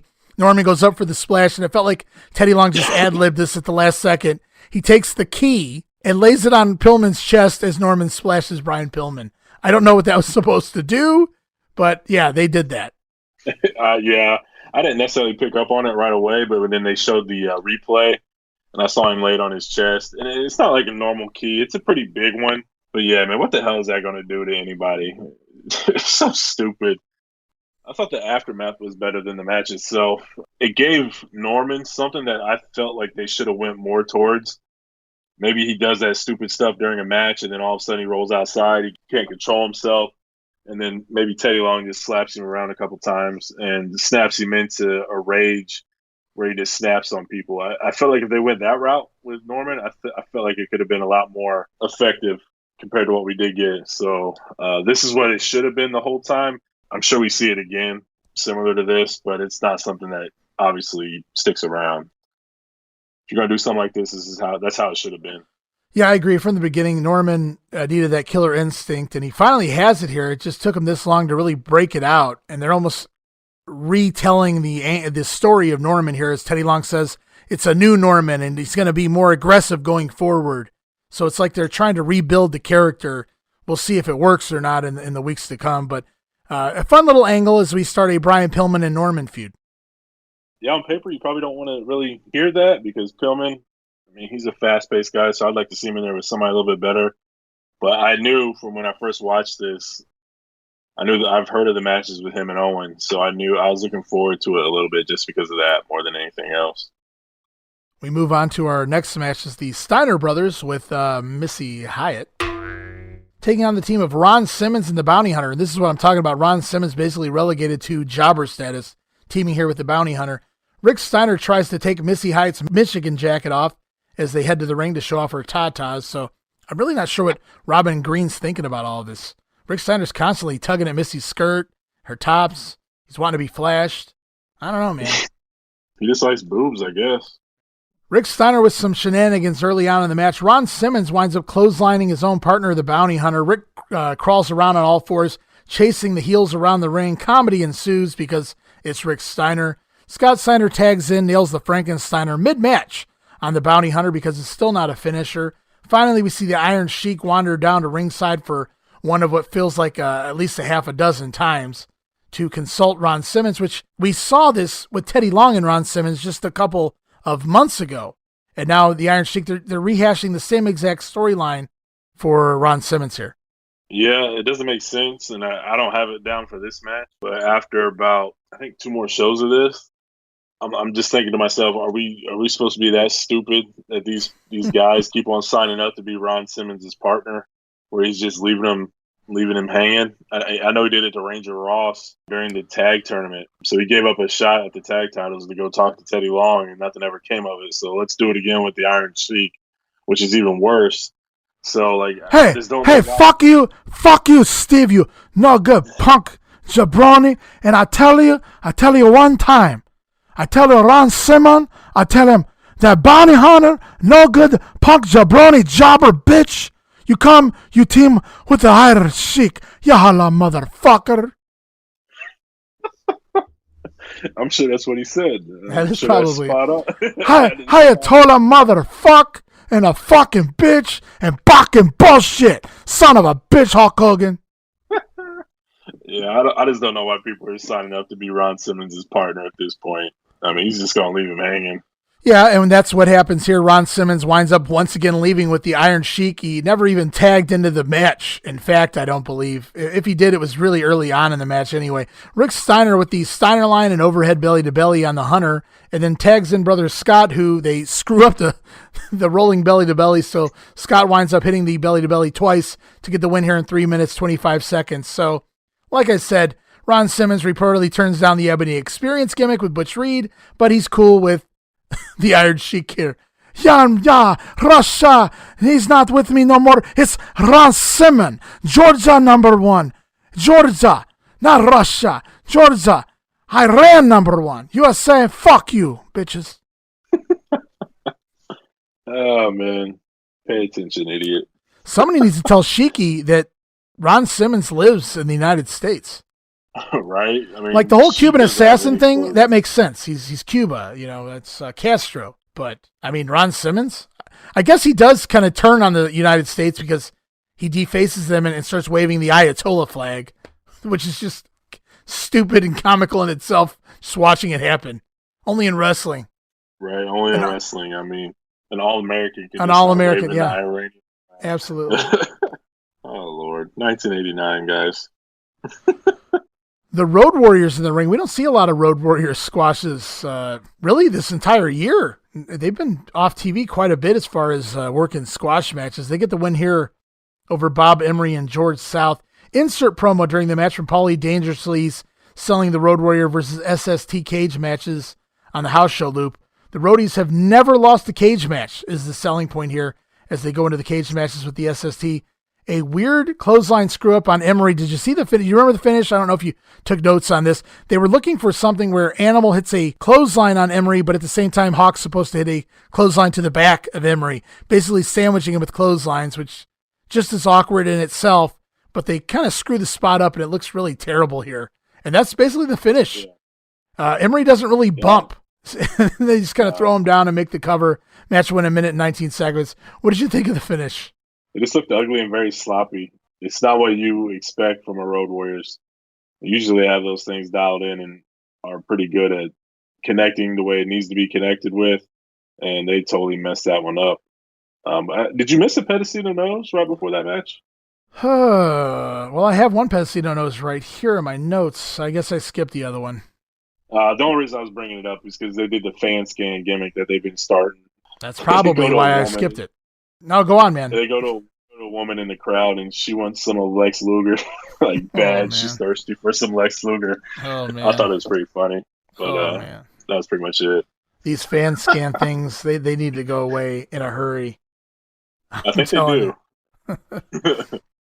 So after the Roadies match, we get a pre-tape promo from Paul Ellering and Road Warrior Animal. They're basically just hyping the house shows, hyping the cage matches upcoming with the SST. We go to our next match. It's the Great Muta over Alex Porto in just 2 minutes with a German suplex. I actually put the finish of this match up on Twitter. It was so fluid, so flawless. Also an insert promo by Sting over the TV title situation in the middle of the match, but the finish was really great. Muta hits the handspring elbow in the corner and kind of overshoots it a little bit and realizes it immediately, obviously. And so he takes the backflip over the top rope to the floor, lands on his feet on the floor after the handspring elbow in the corner, and then just slides right back in, hooks Porto from behind right into a German suplex and a bridge and gets the win in just 2 minutes. Very fluid, very flawless execution by Muta, whether he meant to do it or not. Yeah, I think you mentioned that on the moonsault where he kind of over-rotated. This is way back when he first debuted. He over-rotated and landed feet first. That even when he messes up, he does something awesome. And that's no different here. He way overshot that moonsault, or the handspring anyway, the elbow, and went flying. But like you said, I think he realized it and he just went with it. He trusted himself, and to be honest, it looked really awesome. Just landing on your feet out of that move is crazy, and just goes to show the talent that Muta had. It's another edition of Pedicino Knows. This time he's pimping the current feuds in the company. It's the Roadies and SST. It's Sting and Muta. It's Flair and Funk. And Pedicino speculates that maybe Lex Luger is afraid of Tommy Rich. And I had to laugh as I visualized Lex Luger standing across the ring from Tommy Rich and why he would be afraid of somebody that looks like Tommy Rich here, who hasn't done a whole lot. If Lex Luger's afraid of arm bars, he may fear Tommy Rich. Otherwise, he's okay. Yeah, he has no reason to fear Tommy Rich. Let's be real. That ship has sailed. And it's main event time here on Pro. It's Dr. Death once again taking on Captain Mike Rotunda. Match number 2 in the Scientific Challenge. Remember, Nick Patrick announced last week on Pro that the only way to win a match is for your opponent to get disqualified. He has to break the rules. That's the rules at least last week, and that's what happens. Dr. Death gets disqualified. We see a clip here, I believe. But so Rotunda's up 1-0 here as we get going in this match. Doc this time is sporting amateur headgear.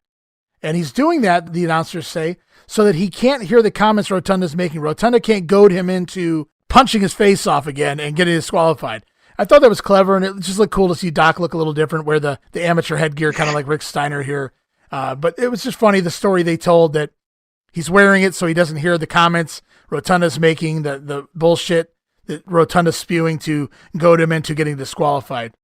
Yeah, I thought that was great. It's just one of those subtle things that I think this is the one with Lance and Bob, right? Pro. Yes. They got this. Yeah, they did a great job of selling it, especially Lance here, talking about how he doesn't want to hear what Mike Rotunda has to say about him. He's like, as soon as that match started the week prior, Mike was talking the whole time, just talking him into trying to punch him. Just great stuff from Doc getting the head, probably borrowed it from Rick Steiner and went out there with it on. Just really cool. Definitely unique, and it doesn't seem like it's a lot going on between these two with like a 2 out of 3 really that is there. The varsity club's long gone, and it's just kind of thrown together, but they're actually taking the time to put something into it and make it something that it probably had no intention of even being. So kudos to both of them for actually trying something here. Right. And it's a fun competitive match, I thought. Both guys doing the pro-amateur style, lots of escaping and fighting to get control of the match. Just good stuff from both sides. Mike gets desperate. He keeps shoving Doc, keeps trying to go Doc into getting disqualified here. Doc does return, but not with a punch, but with a big press slam. But Doc winds up missing a corner charge, and I wrote, holy shit. I don't know if you remember, but Doc basically comes off all of it, almost spears the top turnbuckle. Could have knocked himself silly. It was a really cool bump there by Dr. Death in the corner. Anyways, Mike winds up ripping the headgear off of Dr. Death at this point, and then as Doc goes after it to put it back on, Mike kicks it out of the ring. So no more headgear here from Dr. Death, Steve Williams. So it's one-on-one. Maybe this is the point where Mike tries to get himself another DQ win. As Doc teases to punch him, he draws back like he's going to clock Mike, but as Mike ducks and argues with the referee, Tommy Young, hey, he tried to punch me again, Dr. Death schoolboys him, rolls him up, and gets the win in 5.5 minutes. So Mike Rotunda's gimmick that worked last week worked against him this week is the story. Yeah, and it makes sense. So now we got match number 3, right? My only issue here is last week the rules were you had to be disqualified in order to lose the match. They didn't say you could win by pinfall. And here this week, we get a win by pinfall. So they should make the rules of this scientific challenge more clear. Yeah, I just interpret it as if you throw a punch or do something that's not scientific wrestling, then you can get disqualified. I thought they just adjusted the DQ rules to throw in, like, if you throw a punch or things like that. If you're not wrestling and you're just fighting, then you can get disqualified. That's how I interpret it. Now, we obviously didn't see that first pro show, so I don't know how it was presented in that sense. Here, it just felt like you can get DQ'd for throwing a punch. That's kind of how they presented it to me anyway. So we're tied now 1-1 Rotunda with the win in match number 1. Now Dr. Death with a pinfall win here in match number 2. It's time for a Gary Hart promo. Gary Hart channels his inner racist promo comments here as he says, the Great Muta doesn't like us Americans, because we're prejudiced against the Orientals. That's Gary Hart's story this week. Right. Which is basically what he told Muta in real life when when Hurd and company, Flair and everyone wanted to turn him babyface. Gary Hart told him that American fans would never cheer an Oriental and told Muta to go back to Japan, which is what he did. So take it for what it's worth. Lord. But Gary Hart living in the 70s when Pak Song Nam had to be a heel because he was Korean, the Korean giant. Sometimes I just question Gary Hart just living in the wrong decade, I think. He just never adjusted with the times, it sounds like. Yeah. He's been doing a good job, don't get me wrong, with Muta in the last few months. But here we are, we're reverting back to this nonsense here, making it about race and culture and foreigners and things like that. The stupid shit he was doing with Dick Murdoch and Bob Orton. that kind of stuff. That just needs to stay out of this. I mean, Muta's good enough where he doesn't need any of this, to be honest with you. Oh, absolutely. But, nobody needs this. It doesn't do anything for anyone. It's ridiculous. It's just unfortunate a talent like Muta got stuck with somebody like Gary Hart. And again, I know people love Gary Hart, and he has his pros and cons, clearly. I feel like Hart and Muta work together. He's just, like I said, Gary Hart has that look that you just don't want to mess with him. And then you got the talent of a Muta. It's a good combination, but he led this dude astray, and it's unfortunate because this dude could have been a major player for the NWA in 89, 90, 91. He could have done everything he needed to do and could have been a top guy for the company and really helped him out. And he got bad info. We continue on with the show. It's a post-match brawl from the Great American Bash main event with Funk and Flair and Sting and Muta. I have no problem with them, like we pointed out in the last show, no problem with them showing this. This is what you want to show on your TV to draw the ratings, to draw people to the house shows, to watch the rematches. So good job there. We get a Terry Funk promo, a quick promo on Ric Flair. He calls Ric Flair yesterday's wine. I'd have to imagine that Terry Funk knows a little bit about alcohol. I don't think that it's a bad thing to be aged wine. So I'm not sure what Terry Funk was going there, where he was going with there, but that's what he calls Ric Flair this week, yesterday's wine. Well, that must mean he's pretty damn good, huh? Well, I mean, maybe you could kind of take it as he was just made yesterday, which that's not good wine, right? Good wine's 100 years old, right? So I don't know. Yeah, it was just really odd promo from Terry. Terry's been hit or miss sometimes in the promos. This one was a miss for me. He's definitely lost some of that steam he had when he first came in, as far as promos go. Anyway. I think he's just having a little more fun now, and that's kind of what's eating into this, especially with these Funk's grills and things, which we'll get into when we get there. We close the show with Lance and Bob. Lance and Bob are trying to close the show when they're interrupted by Mike Rotunda. He says that Dr. Death threw a damn punch, which he didn't, but Mike swears that he did. So, damn it, Mike Rotunda thinks he should have won 2 in a row by disqualification, but that's just not how it works. And that's it. No more rules, says Mike Rotunda. He wants Doc next week in the third match, in a no-holds-barred match. So this entire idea of a scientific challenge leads to a no disqualification match in basically what is fall number 3. I just shake my head at this. Like, oh my God. The whole thing was to see who was the best amateur pro wrestler, pure wrestler, scientific wrestler, whatever the hell they wanted to call it, however they wanted to phrase it. And it turns into a who can get who to throw a punch, and then it turns into a no DQ match. So it doesn't prove anything at all. It's a waste of time almost, it feels like. Yeah, and I could see that being match 4, that either Dr. Death got the best of Mike Rotunda in this scientific series, and now that's it. Now Mike wants the rules thrown out the window. Now he's going to wrestle, Dr. Death and show him who's boss here in match number 4. I could see that. I could even see it working the other way around.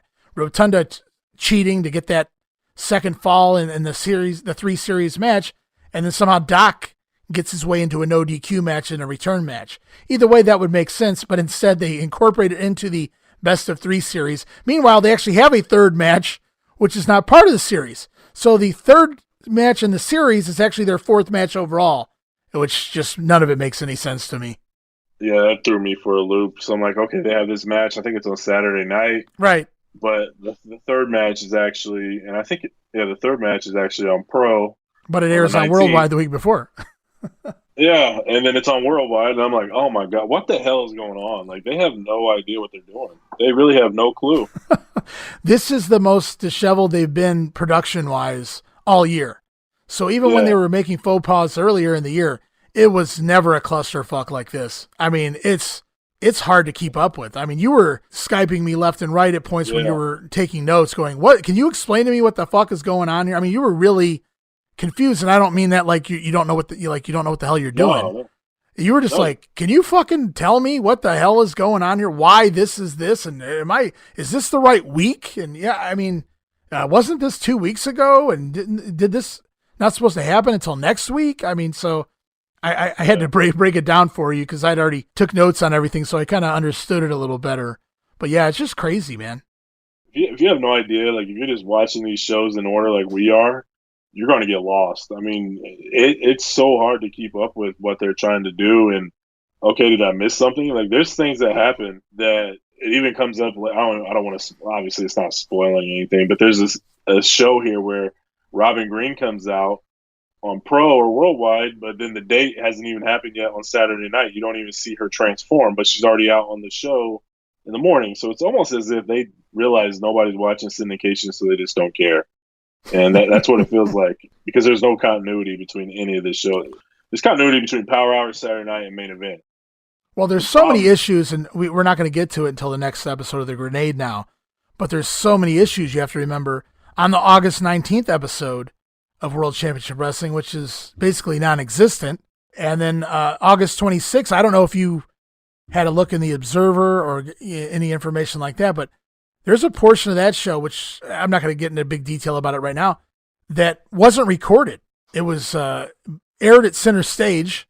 They forgot to press the record button on the entire Main Event angles. So it was never recorded. Oh my God. So there's back-to-back weeks where we have major issues with the World Championship Wrestling show. Fortunately, all of that's a big clusterfuck, and I can't wait to get to that next week. That's another ball of wax, and it's another reason why I'm kind of glad that the August 19th and 26th episodes will be on the same edition of The Grenade, because it's a lot easier to cover all that in one show, because it's just a mess. Yeah, I don't know how you fix it when you record 5 or 6 weeks at a time, as far as syndication goes. So I think it's like about 4 weeks. That does hinder things a little bit, because if things change and stuff like that, you're kind of screwed because you can't fix it. But when you're trying to do an angle like a 2 out of 3 falls over multiple shows, why the hell are they fighting any other time but those 3 matches? Like, I think I did ask you when I was watching Saturday Night, is this the 3rd match? And you're like, no, this is just a throwaway match, but the real match is that you're supposed to see on Pro next week, but they already showed it on Worldwide, and I'm just like, mind blown. They have really no clue. You basically get 5 matches out of these guys, and if you're not paying attention, you think it's 5 different matches, but one of them's the same. So, oh Lord, I think they aired on Main Event on that recap show. I think is where it was. I don't know. Hard telling. I give up. This is 30 years later, bro. Yeah, 31. 31, man. Even longer. And I'm struggling to keep up. Could you imagine without the internet and tape trading trying to keep up with this shit? Good Lord. Yeah, no doubt. We'll move on to the other syndicated show, and hopefully we close out New Orleans this week as well. We're at NWA Worldwide for August 12th, and we're back in New Orleans here. It's Tommy Rich teaming with Fly and Brian Pillman taking on Ron Simmons and Cruel Connection. And if you don't know what happens by now, you're a complete buffoon. Because once again, it's the Iron Sheik headed down to the ring. I have a word with you, Ron Simmons. You come down here. You don't team with the Cruel Connection. Yahala, he from parts unknown. That's as bad as a USA. So he tells him, leave the Cruel Connection in the ring, and Ron Simmons does so. So once again, Sheiky Baby screws over Ron Simmons' partner here, as does Ron for that matter. Thesz press on Cruel Connection gets the win in 2.5 minutes. And isn't it funny how sometimes on Pro and Worldwide, they can have flowing continuity between the two shows, like a storyline can begin on one show, continue on the other one, and then other times they air the same exact angle on both shows, like this Ron Simmons Iron Sheik shit here, and pretend like the other show doesn't even exist. It's so weird how some weeks they play together, and other weeks it's like they're their own entities, and the other show doesn't even exist in the world of the NWA. It just makes no sense. It's almost as if they do things repetitively to say, okay, well, if they miss Pro, at least they got Worldwide to see the same thing, and vice versa. So they're booking in the mindset, or they're doing these tapings in the mindset of, well, they're not going to watch everything, so let's just do the same thing on both, and hopefully they catch one of them, which is not how you're supposed to book that shit, but that's neither here nor there. It's just brutal.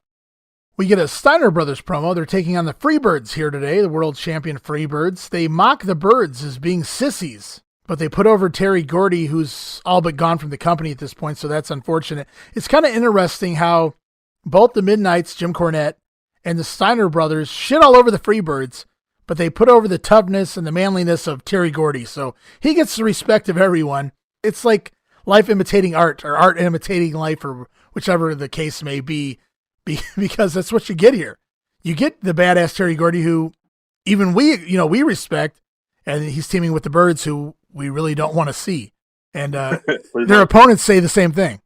Yeah, I think it's just, like you said, Bam Bam deserves the respect that he's given, and it's just the eye test. Like, who if you line up the Freebirds, who you gonna be afraid of? Well, I'm not messing with Bam Bam. I'll take my chances with Michael Hayes and Jimmy Garvin. Just based off a look, I don't know many stories of them, if they're how tough they are, if they've been into fights. I don't see Michael Hayes really doing that. I could be wrong. It's just the eye test. So you're not insulting the intelligence of the fans. Like, okay, Midnight, Steiners, they can see that Bam Bam could be a problem. So we're going to give him his props, but these other guys, we're going to take them. I'd rather take my chances with them. So this makes sense. You're not calling us stupid by what they're saying. So I can appreciate that. Yeah, it's just so funny that they even discuss like Gordy's integrity, though. Like remember Cornette said, I expected this from Hayes and Garvin, but I never thought I'd see the day that I could call Terry Gordy yellow. And then Gordy, and Gordy's a heel. You really don't put a heel over like that. And then obviously immediately Gordy, the character, throws his shirt off and he's headed to the ring. And here the Steiner brothers, well, we'll get to that angle when we get to the angle, but it's just interesting that the way they treat Terry Gordy compared to the other Freebirds, instead of lumping them all in together as one character. You think there's a reason for that? Like anything behind the scenes, or does that have anything to do with Japan stuff? I think it's just the character, man. I think it's just the character. It's just respect at that point, it sounds like. Yeah. Well, Terry never bought into the whole rock and roll part, if you're paying attention here with Garvin, and he's wearing the Oakleys, and he even looks out of place with the Oakleys on. Gordy does, compared to the other two with their nonsense attire compared to Terry Gordy. He does look badass in those Oakleys, though. I'll give him that. It doesn't fit him, but he looks badass. I'll say that. It's back to the ring with Norman the Lunatic, managed by Teddy Long, taking on Trent Knight this week. We get an insert promo from Teddy Long, who says the SkyScrapers won the Battle Royal and against the Dudes at the Bash, but people forgot about Norman. This is the resurgence of Norman, or it's supposed to be anyway. Peanut Head chants getting over pretty loudly here the last few weeks on TV, and I think they've kind of dropped trying to attract the Lunatic chants, which weren't getting over, and now they're more focused on just getting the Peanut Head chant over on Teddy Long. Makes sense. Teddy Long has more heat. Norman is failing at this gimmick because he's just too nice of a guy, I feel. The gimmick is so flawed and fake because we get things like, he just doesn't know how to be mean. And that's proven here as Trent Knight goes down on the floor and Norman hits one of the shittiest splashes I've ever seen on Trent Knight on the floor. And it wasn't because Norman doesn't know how to deliver a splash or he was trying to protect himself. It was because he didn't want to hurt Trent Knight. But it winds up looking so phony and hokey that I wish he hadn't tried to move it all. If you're going to do it, just do it. Yeah, absolutely. I agree. I mean, there's a lot of things wrong with the Norman gimmick. It's not Mike Shaw's fault at all. No. I mean, it is. But he got handed shit right away, and he's just not, like you said, he's not a very good actor to make up for whatever shortfalls this gimmick's going to put him in. Well, I think this is the first instance here. I think this booking committee here in 1989 is the first instance in the NWA of handing people gimmicks rather than allowing them to come in and tell you what they're comfortable doing. They're kind of trying to morph into the WWF light. It's not working. Yeah, it doesn't work. You can't hand these guys gimmicks like the ding dongs. Here you go. Put these on and ring bells and go get it over. There's no other explanation to it. Bruce Pritchard still swears on a stack of Bibles that the only reason the Red Rooster didn't get over was because Terry Taylor never really gave it his all. He never really tried hard. And he swears to it. And I think, to be honest with you, the WWF, they had gimmicks, but outside of those over-the-top ones, like the Red Rooster, so to speak, a lot of the gimmicks just felt like extensions of the character. Yeah. It wasn't something stupid like the Ding Dongs or a dude being an insane person. That's a total gimmick that you're asking that person to transform into.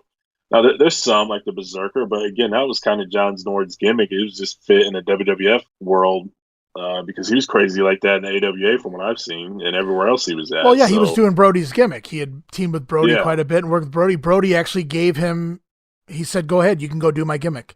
And that's basically what he went on to do. He did it in the AWA in the mid-'80s, and he was always kind of wild anyway. And all Vince did was slap, some horns on his head and give him a shield and a sword.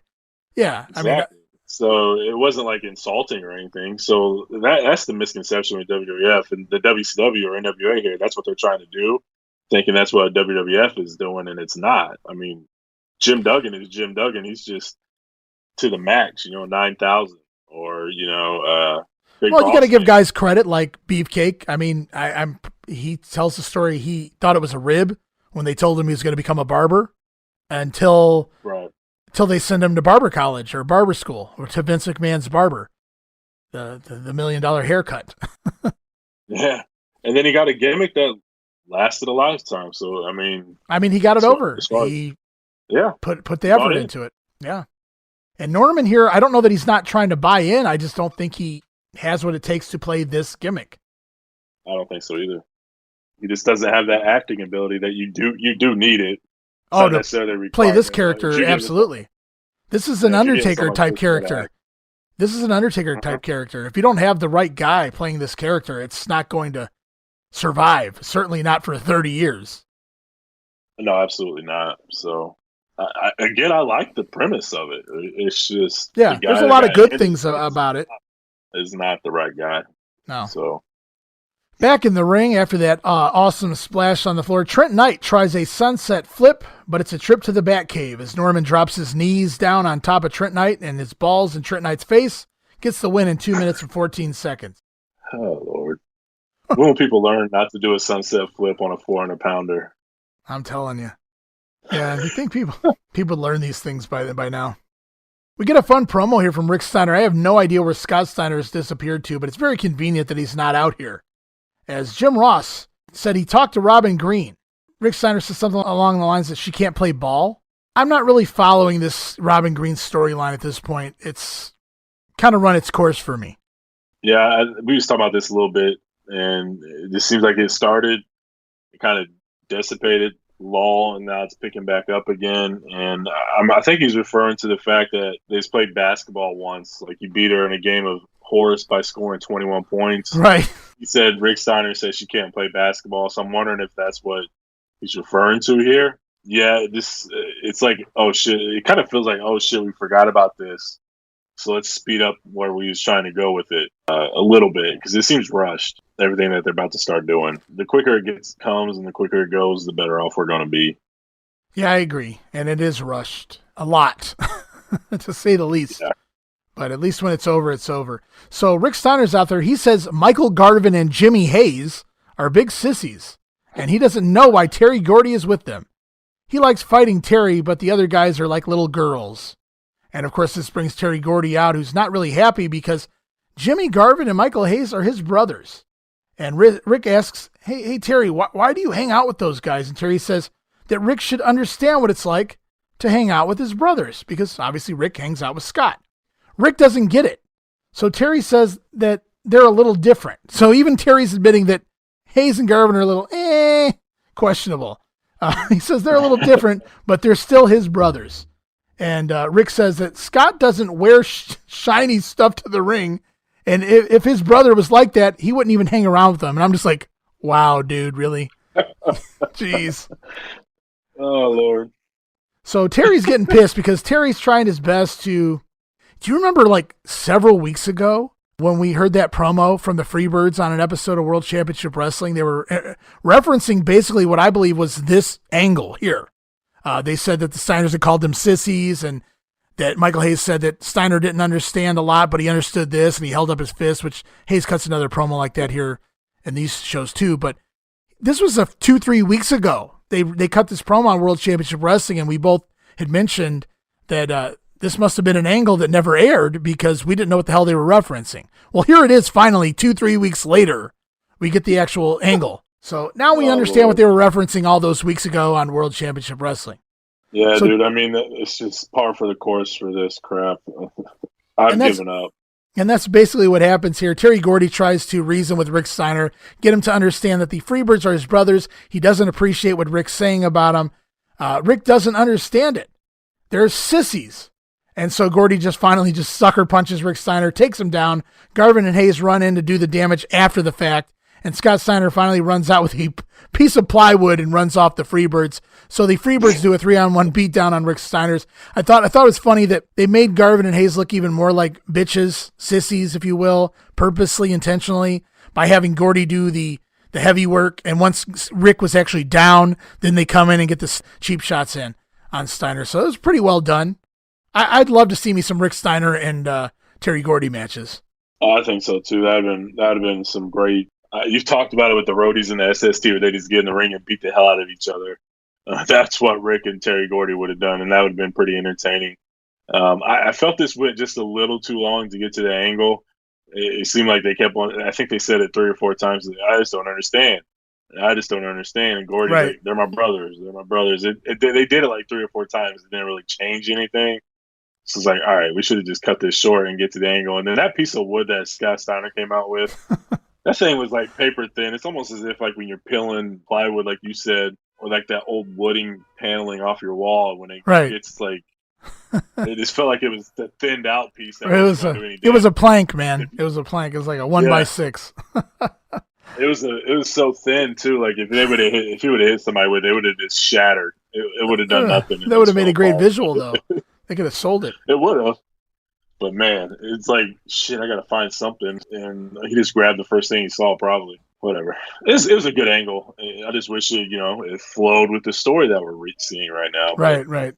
I wish we had seen this before we heard the promo that described this, basically. That's what I would have liked. I agree. It's on to Pedicino Knows. He talks about Ron Simmons. Ron Simmons has been in training with the Iron Sheik. Why? What are you going to do? Iron Sheik teach you how to do the medicine, Bubba. That's what the Iron Sheik's training Ron Simmons with. And by medicine, I mean drugs. Lots of them, too, I'm sure. Pedicino says, yeah, well, you got to do something with the Iron Sheik. You got to pay him, apparently. Pedicino also announces they're going to be introducing the fan scan camera. Pretty sure we've already seen that the last few weeks, Joe. Again, shit shown out of order. Oh, man. You notice he's in the middle of the crowd now, like in these on these shows? I pointed out at some point in my notes that all of a sudden he's no longer at a desk, that they're making him stand more often, probably to get him a little more exercise. Well, he sells it as if he's doing like the announcing for the show. So he's like a special ring announcer or something. He does mention on one of these shows, I think it's the next week though, that you may have noticed that if you heard my voice, I'm doing the ring announcing from backstage. And I'm like, yes, because they don't want you in the ring, Joe. That's why. I don't know why you had to I wouldn't expect anything less based on everything we've learned from Joe Pedicino already, but I wouldn't expect anything less other than him to put himself over. You may have noticed I was doing the ring announcing. Who the fuck else says that? Joe Pedicino. I'm assuming he's talking about the Power Hour. Because he does do the introduction. No, he was talking about one of these house shows or one of these TV tapings, one of these syndicated TV tapings. He mentions it on a Pedicino Knows probably next week though. That we may have heard him doing he's doing the ring announcing from backstage, and I'm just thinking yes, because they don't want your ass out in front of the public. God love you, man. Rest in peace. He can't be that bad of a guy. He's probably living his dream, and he's like, I'm going to make the best of it. I'm going to get myself over. It's the Road Warriors in the ring with Paul Ellering in their corner, taking on Alex Porto and Avalanche. Avalanche makes it to a 3rd show, apparently, here in the NWA. I can't believe I can't believe the guy got booked more than once. Just looking at him. Like, he does nothing. They just go out there and stand. If they paid that guy, he got paid too much. If that guy got paid trans, if they gave him like $15 trans, he got paid too much.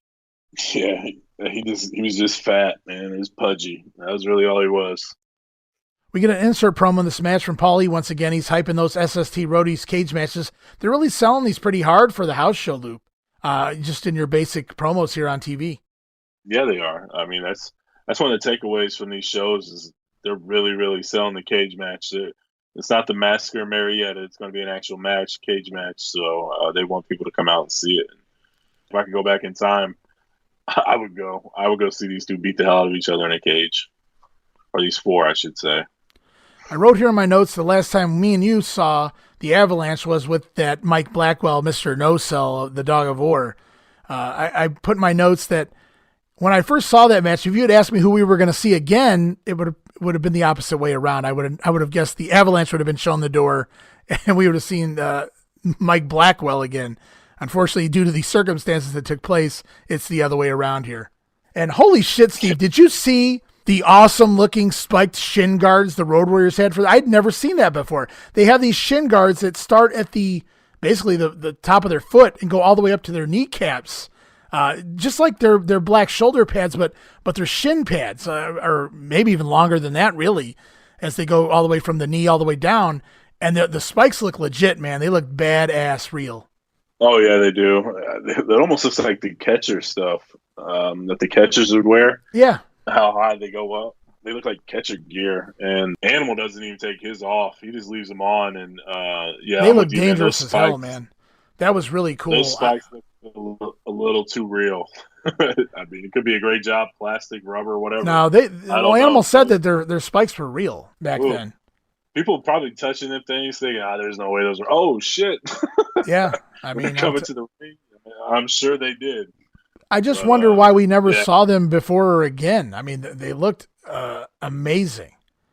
Maybe they took a little bit to take off. I'm not really sure what the deal was. They love to hit the ring and hit it fast and hard. I mean, that could be it too, but to never see those again, man, I don't remember seeing them again. I mean, that's just from my memory. But again, I'm with you, man. They just like to go out there and get right in the ring, get things done, and go back 30 seconds, So that would have been something that they should have worn, like on the big matches, where they're going to go a long time and not necessarily start out guns blazing. Right. You get on the apron and do your gimmick and take it all off, and then stand there and do your match. That would have been ideal for that. Just kind of give those big matches that extra feel. But I'm with you, man. They look badass, man. Roadies hit the Doomsday device on Alex Porteau, get the win in 30 seconds. I could only imagine what would have happened if they tried to hit the Doomsday device on that Avalanche dude. Following the match, chair drop. Yeah, well, I don't know if Animal could have really picked him up safely anyway. We get a promo here from the Road Warriors after the match, and Road Warrior Hawk says he's short on patience, he has a short fuse, a short temper, but there's one thing he's long on. And I was waiting for the punchline because it was Hawk. So thank God we didn't get it, though. And he's long on his memories. He's looking for revenge for the Marietta Massacre, where the SST and the Freebirds took out the Road Warriors. They're coming for revenge. The SST are first. Once they get done with the SST, their plan is to come for the world titles and the Freebirds. So that's basically where we're at. We're continuing the Roadies and SST feud, which culminates, I believe, at the next Clash of the Champions.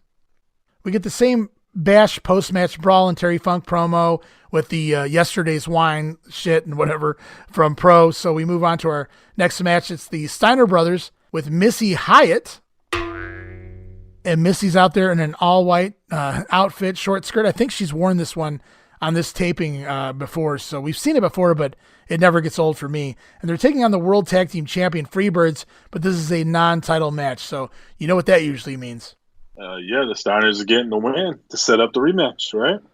Well, we'll have to wait and see. Let's run through the notes real quick. The match kicks off with the Freebird Sucks chant. And what happens when a Freebird Sucks chant breaks out?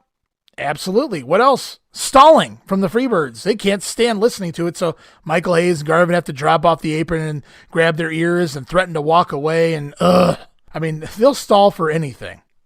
Dude, I ain't gonna lie to you. I'm gonna be honest with you guys. I fast forward like the first 3 or 4 minutes of a Freebirds match every single time, no matter who they're fighting, because by the time their music starts, by the time they get in the ring and get all their stupid shit off, you still got 3 minutes before they even tie up and do anything, because they stall every single match for like 5 minutes. It's just so ridiculous. It's like, you're not even that over, dude. You're not even that over. It's like go away heat more than anything else, it feels like. And yeah, they're selling it as if they're getting the most heat on the card. And oh my God, it's infuriating. So we get some fun spots here by the Steiner brothers. Scott Steiner with the blockbuster suplex. That's the backflip power slam is what I used to call it as a kid anyway. On Michael Hayes, that one looks completely fucked up because, well, he did it to Michael Hayes.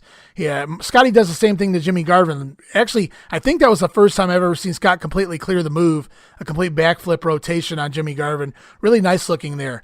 Michael Hayes winds up hiding in the ropes from Rick Steiner, so Rick walks over and kicks him in the ass, literally, I thought that was a fun comedy spot there from Rick Steiner. And the Steiners dominate the first 7 minutes of the match, if you don't count the stalling at the beginning. Scott goes for a monkey flip in the corner on Jimmy Garvin, but Michael Hayes runs over and jabs Scott right in the face, and the Freebirds finally take over and get heat on Scott Steiner. And what happens when the Freebirds take over? Chin locks, baby. That's what I'm talking about. Scott Steiner counters a Jimmy Garvin bulldog and a hot tag to Rick Steiner. Steiner lines for everyone. Michael Hayes bumps like shit, lands on his ass repeatedly. No shocker there. We get a four-way melee as Michael Hayes picks Rick Steiner up for a slam, but Scott Steiner comes off the top rope with a cross-body block onto his own brother Rick. They both land on top of Michael Hayes. Rick Steiner gets the pin. It's the same finish as the Bash match against Kevin Sullivan and Mike Rotunda. The Steiners beat the World Tag Team Champions here, non-title match in 8 minutes, 58 seconds. 9-minute match, and you get a finish, and the babyfaces go over to continue the storyline, the Freebirds and Steiner storyline. Yeah, it's one of those few TV matches that actually had a finish. But as soon as you heard it was non-title, you almost expected that.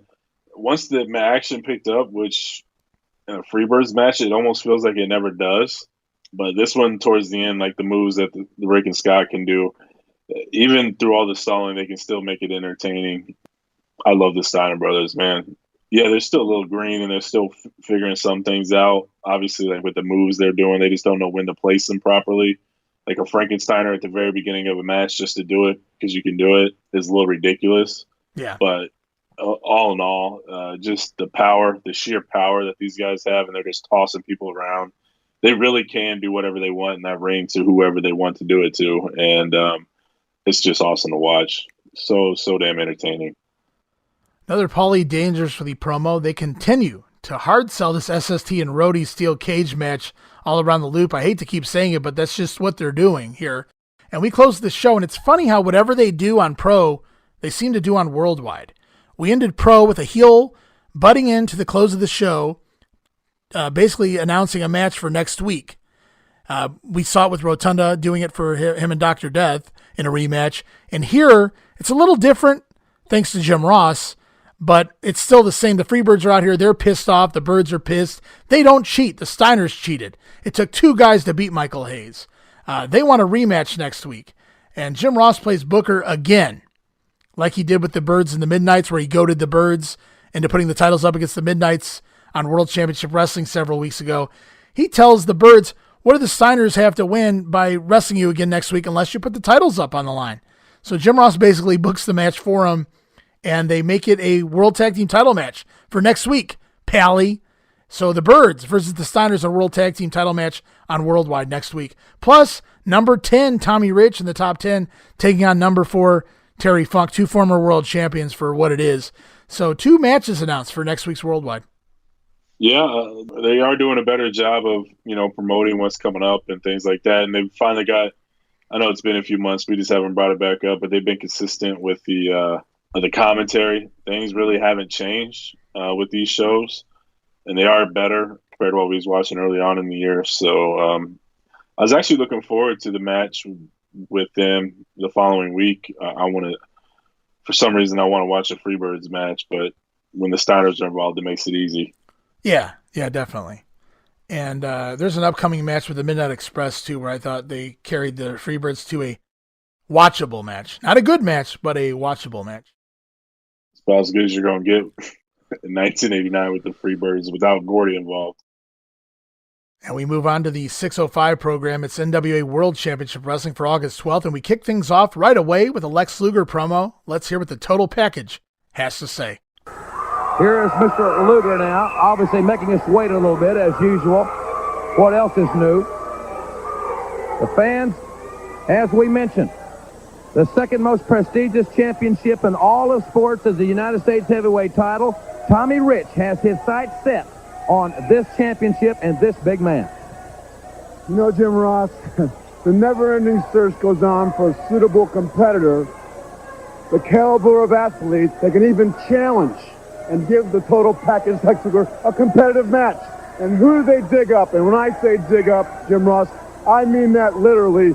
Straight from the dirt farm, loads his dusty wrestling boots. He's been out of the limelight, a former world champion. No one questions his credentials. But things have changed, Tommy Rich. You hop in your pickup truck, with dirt under your fingernails, tobacco flakes between your teeth, and you come to the NWA where there's the best wrestling, the only wrestling, and you want to challenge the total package Lex Luger for the U.S.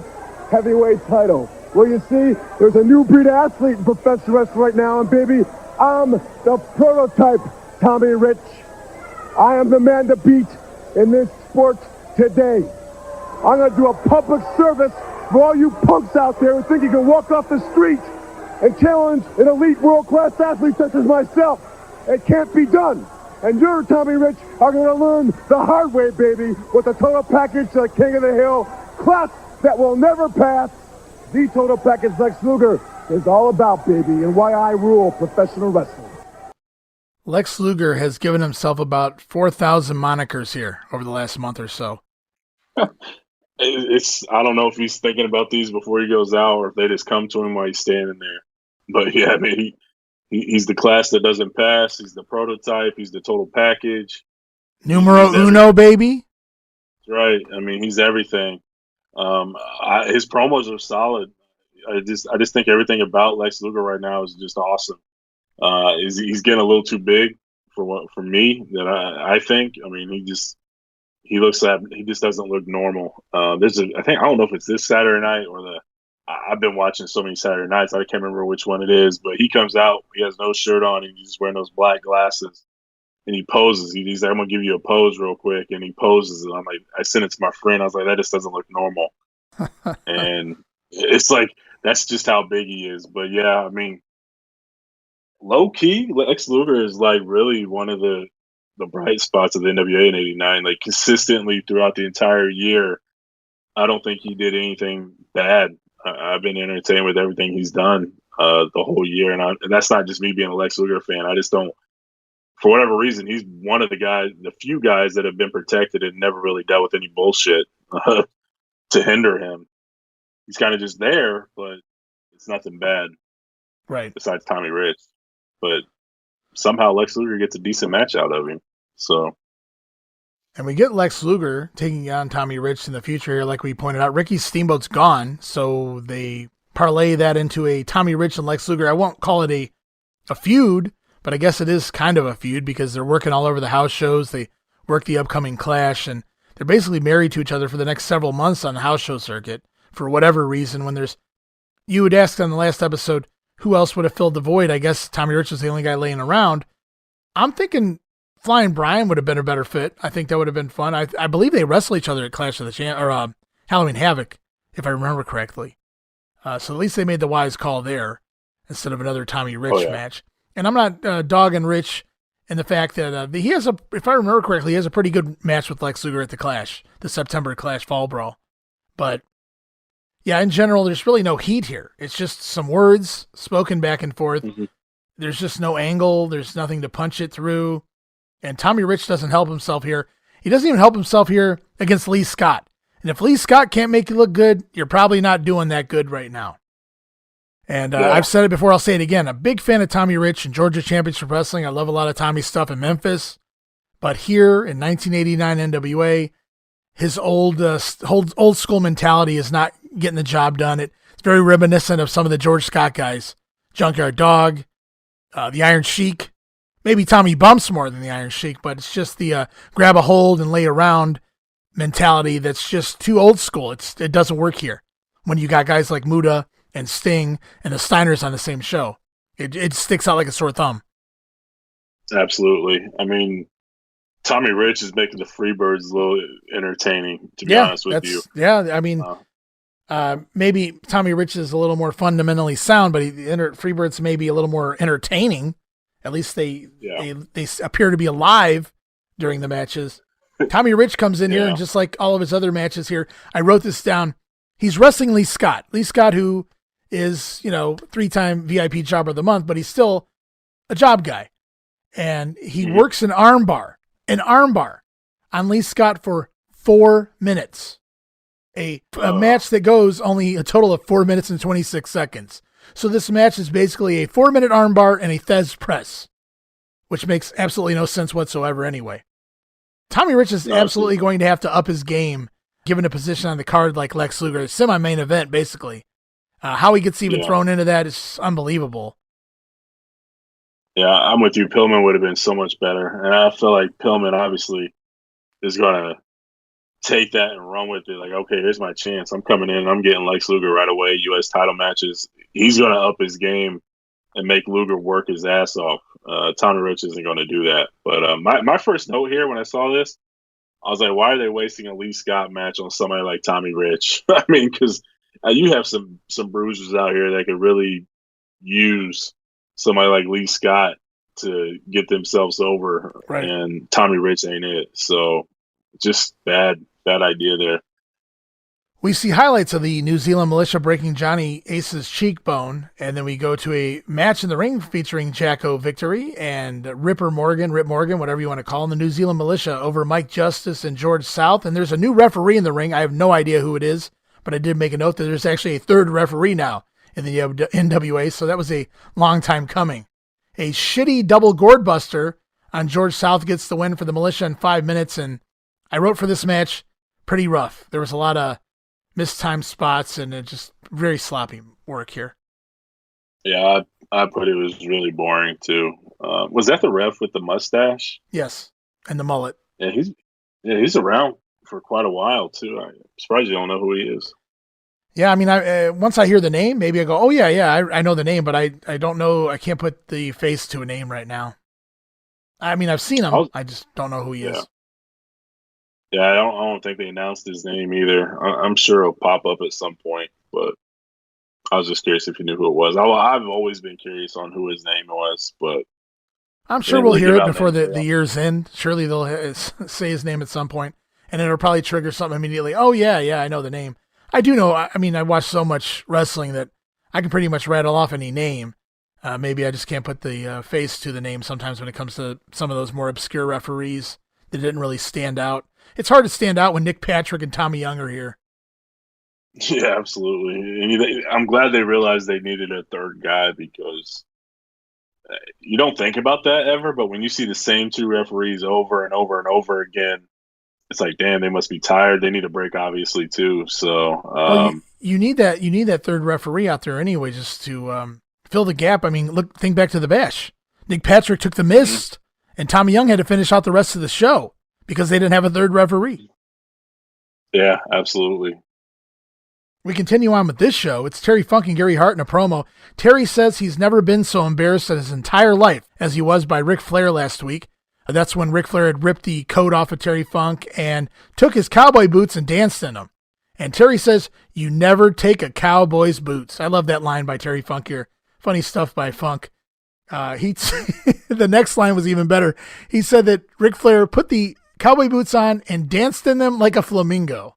Terry says that Ric Flair was so light-footed that he knows exactly why Ric Flair wears $5,000 robes. He knows why Ric Flair thickens his hair so nicely. He knows why Ric Flair should never be champion.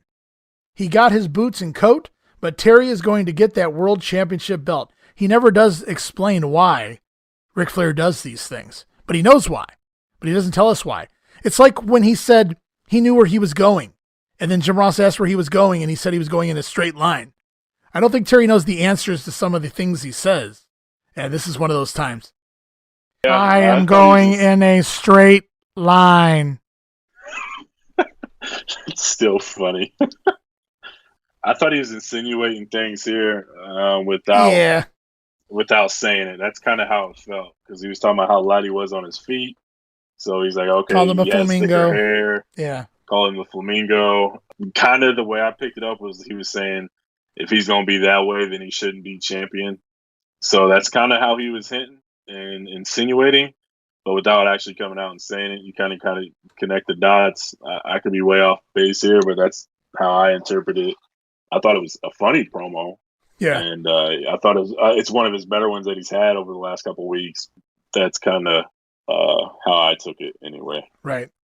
And they close out the promo with Gary Hart. Gary Hart says Flair and Sting may be number one today, but the fight has only just begun, and Funk and Muta will finish it. Move on back to the ring, and I wish we hadn't.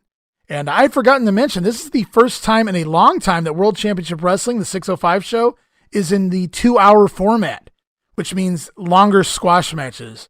which means this next match featuring the Freebirds goes on absolutely too long. It's the World Tag Team Champion Freebirds over Bob Emery and Ray Glacier Lloyd.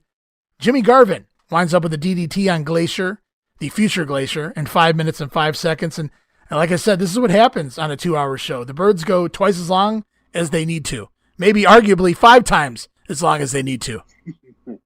Yeah, I'm with you. We go from the militia to these guys. I was praying it would be quick, and then it ended up being 5 minutes. And when it's a 5-minute Birds match, it feels like 15 minutes. So definitely not good. No, definitely not at all. And if the match wasn't long enough, we're then treated, and I put that in quotation marks, air quotes if you will, we're treated to a promo from the Fabulous Freebirds. They talk about the Steiner brothers feud. Jimmy Garvin says the Steiners are idiots, so apparently they've taken promo classes with Mike Rotunda. Michael Hayes says Terry Gordy has gone back to Freebird Mountain because they don't need him in order to take care of the Steiner brothers. So Terry Gordy obviously gone from the NWA here.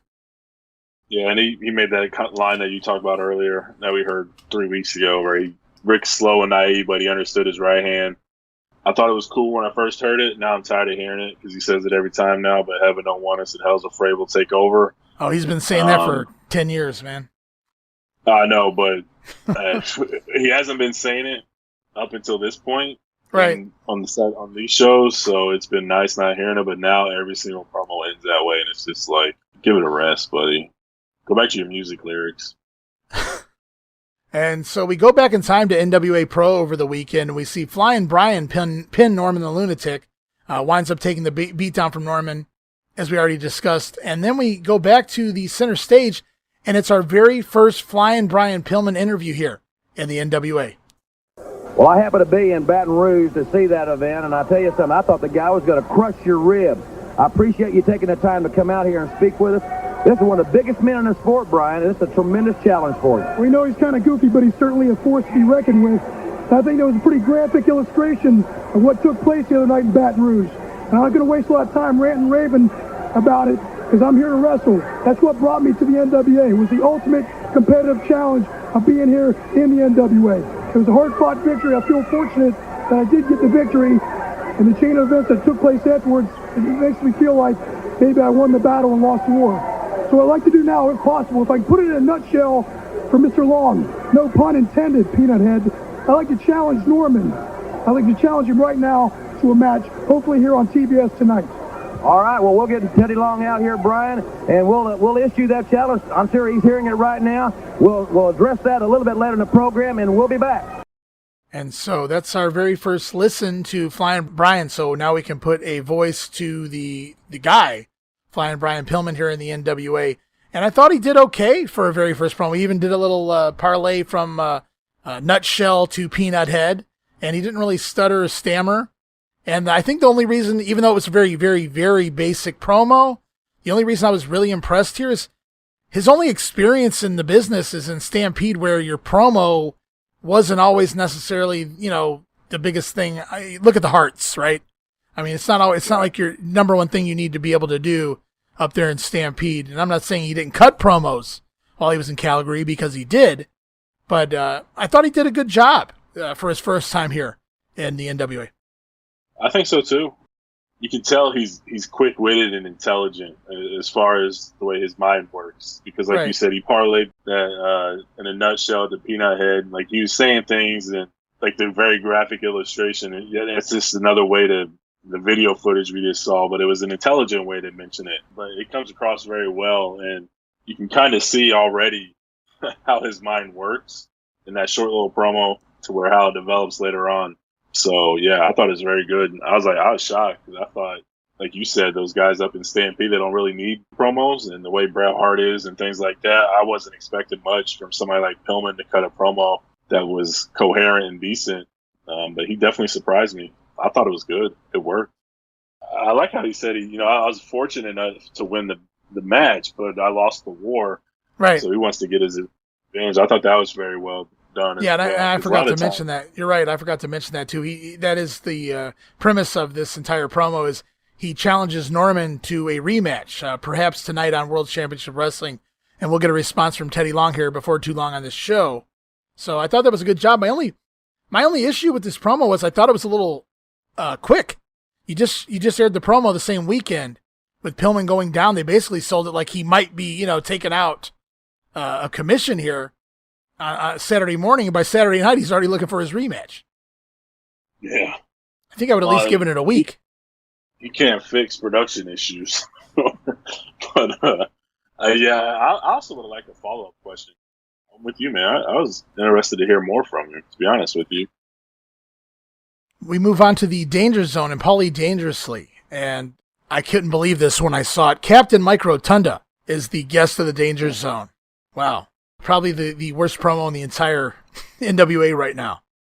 And Mike Rotunda joins Paulie Dangerously. Paulie praises Rotunda's amateur credentials, compares him to the level of a Jack Briscoe. Rotunda says he has turned his amateur skills to pro better than both the Steiners and Dr. Death. Mike says Michigan State and Oklahoma have great athletic programs, but not the educational background of Syracuse. Paulie says when Mike gets done with Doc, Doc is going to be as hopeless as the owner of a buffet when Joe Pedicino comes to town. How'd you like that line? I marked out. I thought it was hilarious. Mike says this all started out with Doc losing the World Tag Titles. He cost him money, cut a similar promo on Pro, but I think the highlight of this entire promo was Paulie ribbing Joe Pedicino once again. It's probably for Pedicino putting himself over on syndication all the time. I felt like Dangerously clearly carried this whole segment. He was kind of feeding him lines a little bit, right, and kind of leading him on where he needed to go. But yeah, I don't know who the hell his idea was to put Mike Rotunda in this, but come on, man, do better. So Rotunda closes the segment because he can't close a Rotunda promo without calling somebody a moron or an idiot or questioning their mental capabilities. So he closes the segment saying that Dr. Death has great in-ring abilities, but he has mental problems. I don't know that's why that's his go-to in every single promo he cuts. Somebody has to be quote-unquote retarded. Maybe Doc does have some mental issues back in the Varsity Club days. But yeah, Mike Rotunda, it's one of those things where people say, oh, like they did this or like they did that, or it's like this, something like that. So it just feels like when Mike gets lost on what he's trying to say, he just goes to what he's comfortable with, and that's calling somebody an idiot, a moron, or stupid. And I think he needs to do better than that. I'm very curious as to where Bray Wyatt picked up the ability to cut promos, because it certainly wasn't from his father. His uncle, maybe? I don't even know that. I wouldn't even go that far. I don't know that Barry Windham was a top promo guy either. But what about Blackjack? Maybe it skipped a generation. That's possible. Blackjack Mulligan down to Bray Wyatt. That might work. Promo time from Teddy Long. He's going to reply to Brian Pillman's challenge for Norman. Teddy Long refuses the challenge of Brian Pillman versus Norman. Says Norman has nothing left to prove. He took out Brian Pillman already. He says Flying Brian has landed. The answer is no. The match will not be happening, at least not this week, between Norman and Flying Brian on World Championship Wrestling. Back to the ring. It's Big Sid Vicious, accompanied the ring by Teddy Long and Dan Spivey, taking on Steve Casey, the future Steve Dane. Sid fights Casey on his knees initially and then attacks him. I thought it was funny. Sid gets down on his knees, crawls around on his knees, walks around, begging Steve Casey to wrestle him on his knees, just making Casey look like a complete bitch here. But like a natural heel, Sid winds up attacking Casey eventually. And one move, a clothesline, and Sid gets the win in 45 seconds. Wow. And I believe that concludes the era of the chopper here in the NWA. Yeah, I mean, we're running out of time. Not necessarily on this show, but, with the grenade as far as the NWA 89, that has to be our goal for this era or for this year of NWA, to find out why the hell he's called the Chopper. Before we sign off for NWA 89, we got to get that answer out to the people. I have tried my damnedest to ask so many people, and I just can't get an answer. I've asked Jim Cornette. I've asked Jim Ross. Jim Ross has said it on commentary repeatedly. Cornette is like an encyclopedia of information. If he was around, he remembers it. And so I figured one of them could help us out because they've responded to us in the past, but neither one of them got back to me with this. I asked Chaz from Global, who feuded with Steve Dane for seemingly a year. I mean, it wasn't, but it seemed like that. They had the bungee match. You bond when you almost die, wrestling each other, falling down a bungee cord.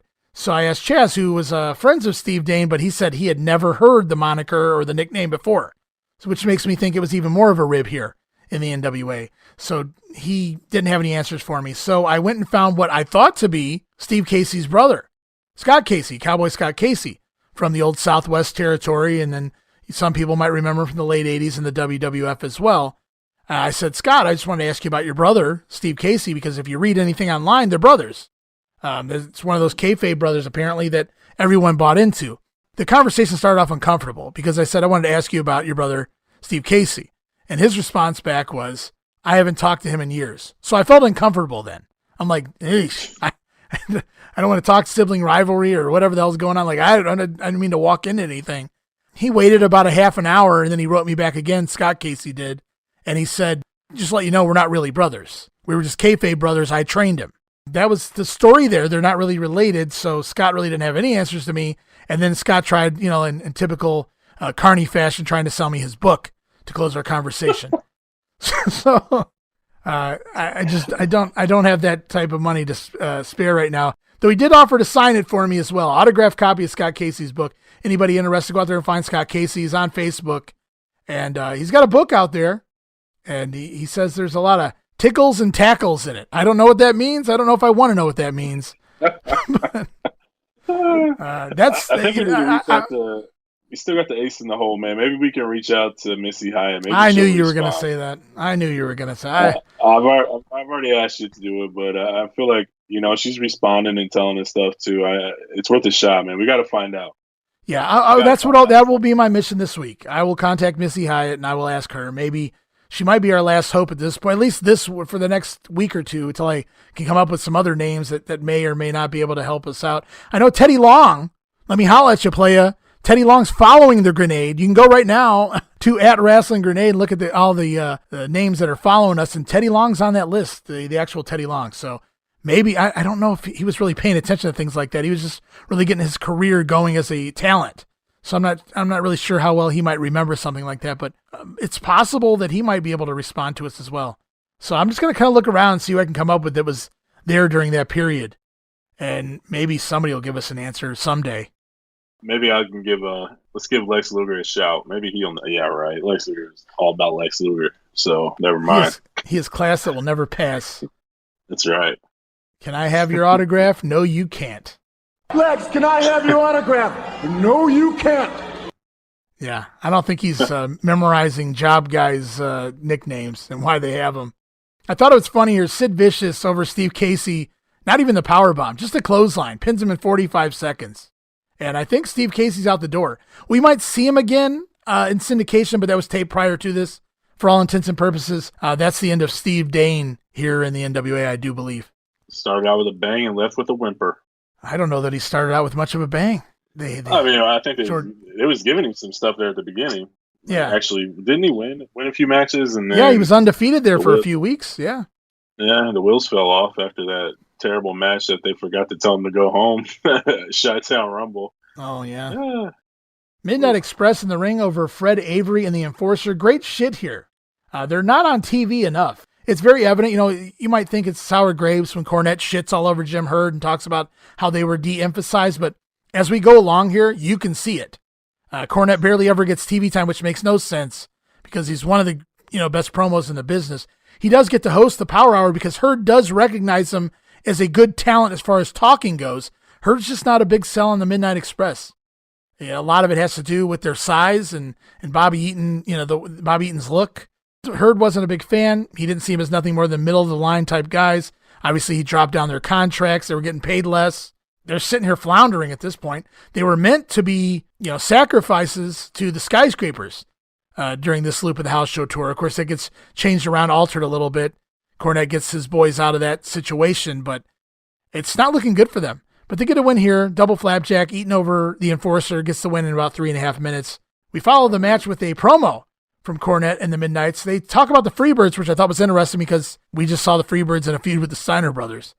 They say the Freebirds are running and hiding from the title shots, but a title match is coming up soon, which is true on TV. It was a very generic promo. Again, like I said, the Steiners are feuding with the Birds now. Midnights have nothing to do specifically.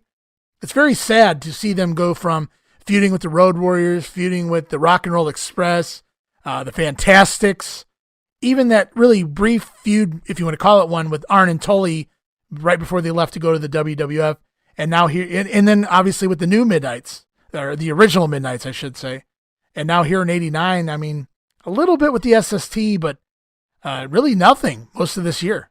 Yeah, it's crazy. Like you said, Cornette's one of the best talkers in the business all time. And I think it's really, really cool. Like, you hear a lot of these guys, like I just watched like a Demolition virtual signing, and I think somebody asked him, like, if you had to pick a manager, who would it be?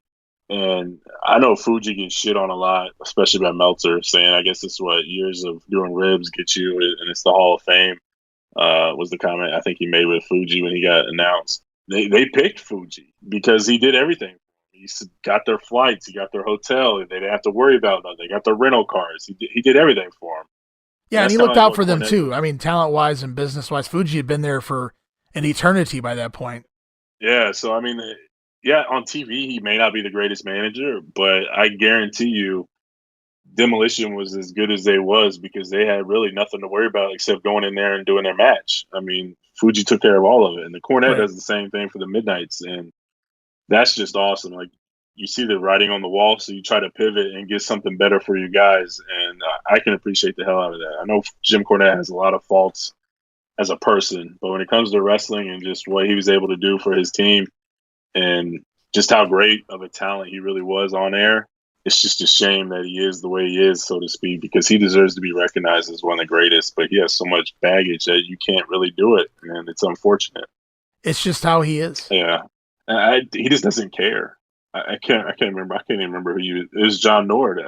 He's kind of like that. He just doesn't give a shit. Like, this is me. I'm not going to be sorry for it. If you don't like it, don't listen to me. He's not going to buy into the cancel culture and give up what he has just because he offended somebody. Right. That's just not him. So you got to deal with that. If you don't like it, tough. I mean, but it's just sad that some talent like this can't get recognized or given something.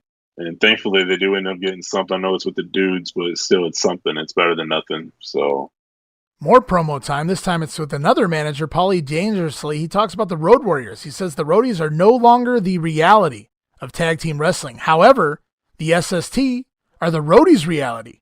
The cage matches are coming up. Enter the danger zone. They're really hard selling these house show cage matches. Back to the ring with Ron Simmons taking on John Brewer. Brewer attacks Ron, but that doesn't last long as the Iron Sheik comes to ringside holding the Iranian flag now with the Ayatollah's picture on it. Ron Simmons looked absolutely violent in this match, Steve. He really mauled John Brewer here. He really doesn't belong in this angle. This angle feels like an underneath, which it is, an underneath, not comedy, but it's just lame. And Ron Simmons really sticks out as a future prospect. Does some great stuff here, very violent type moves. Catapult John Brewer's throat across the bottom rope. Uses a type of a camel clutch. At least that's what the announcers sell it as. That's what it's supposed to be. It's really more of a seated chin lock here. But Ron Simmons trying to honor Iron Sheik by doing his move. Spinebuster ends this one in about 2.5 minutes. And post-match, Ron Simmons holds up the Iranian flag. For as good as Ron Simmons looked in the ring, this storyline here is just stupid. Yeah, I agree. And I know there's a danger zone coming up with him and Sheik, and he just looks like $1 million. Like, he looks like he's ready for that big push, and this is definitely not it. So I don't know when this ends, to be honest with you. Yeah, it's just it can't be too long. I know Sheik's not around for a terribly long time here. He'll return again in 90 and for a little bit once they accidentally allow his contract to roll over. It's promo time with the Stinger. He says the Great Muta has proven that he can steal his TV title, but not that he can beat the Stinger. Muta has to beat Sting before he can say it's his title. I thought the promo was short, but more importantly, it was one of the promos that Sting cut that actually made sense to me. I agree with you there. Short and sweet, and it made sense. That's all you can ask for from Sting at this point. It's the Steiner brothers along with Missy Hyatt taking on Scrap Iron, Bill Ford, and Trent Knight. Robin Green at ringside. She meets Rick Steiner at the entranceway, hands him some M&Ms. I think they were peanut M&Ms. Halfway through the match, Rick gives up. He doesn't even need to wrestle. He wants to go hang out with his girlfriend. So Rick actually goes and sits down at ringside next to Robin Green in the crowd, letting Scott Steiner finish the match by himself. This is where Rick Steiner grabs Robin Green in a headlock and starts snagging her around. Looked pretty violent. I mean, he was doing it, to be fun, but it's one of those don't know your own strength type things. I had to laugh at it. Nowadays, somebody'd probably call and complain. Yeah, probably. Frankensteiner on George South and a murderous Steiner line on Scrap Iron Bill Ford. Ford doesn't take a bump on a clothesline, and I think that kind of pisses Scott off. So Scott hooks him in a German and then launches him. Release German across the ring, forces Bill Ford to take a backflip onto his stomach. And Scott, with a rolling belly-to-belly, gets the win here on Bill Ford in 3 minutes and 6 seconds. Yeah, that's exactly what I was talking about. What's that? Scott, that these guys can just do whatever the hell they want. Like, oh, you're not going to bump for me? Okay. Okay.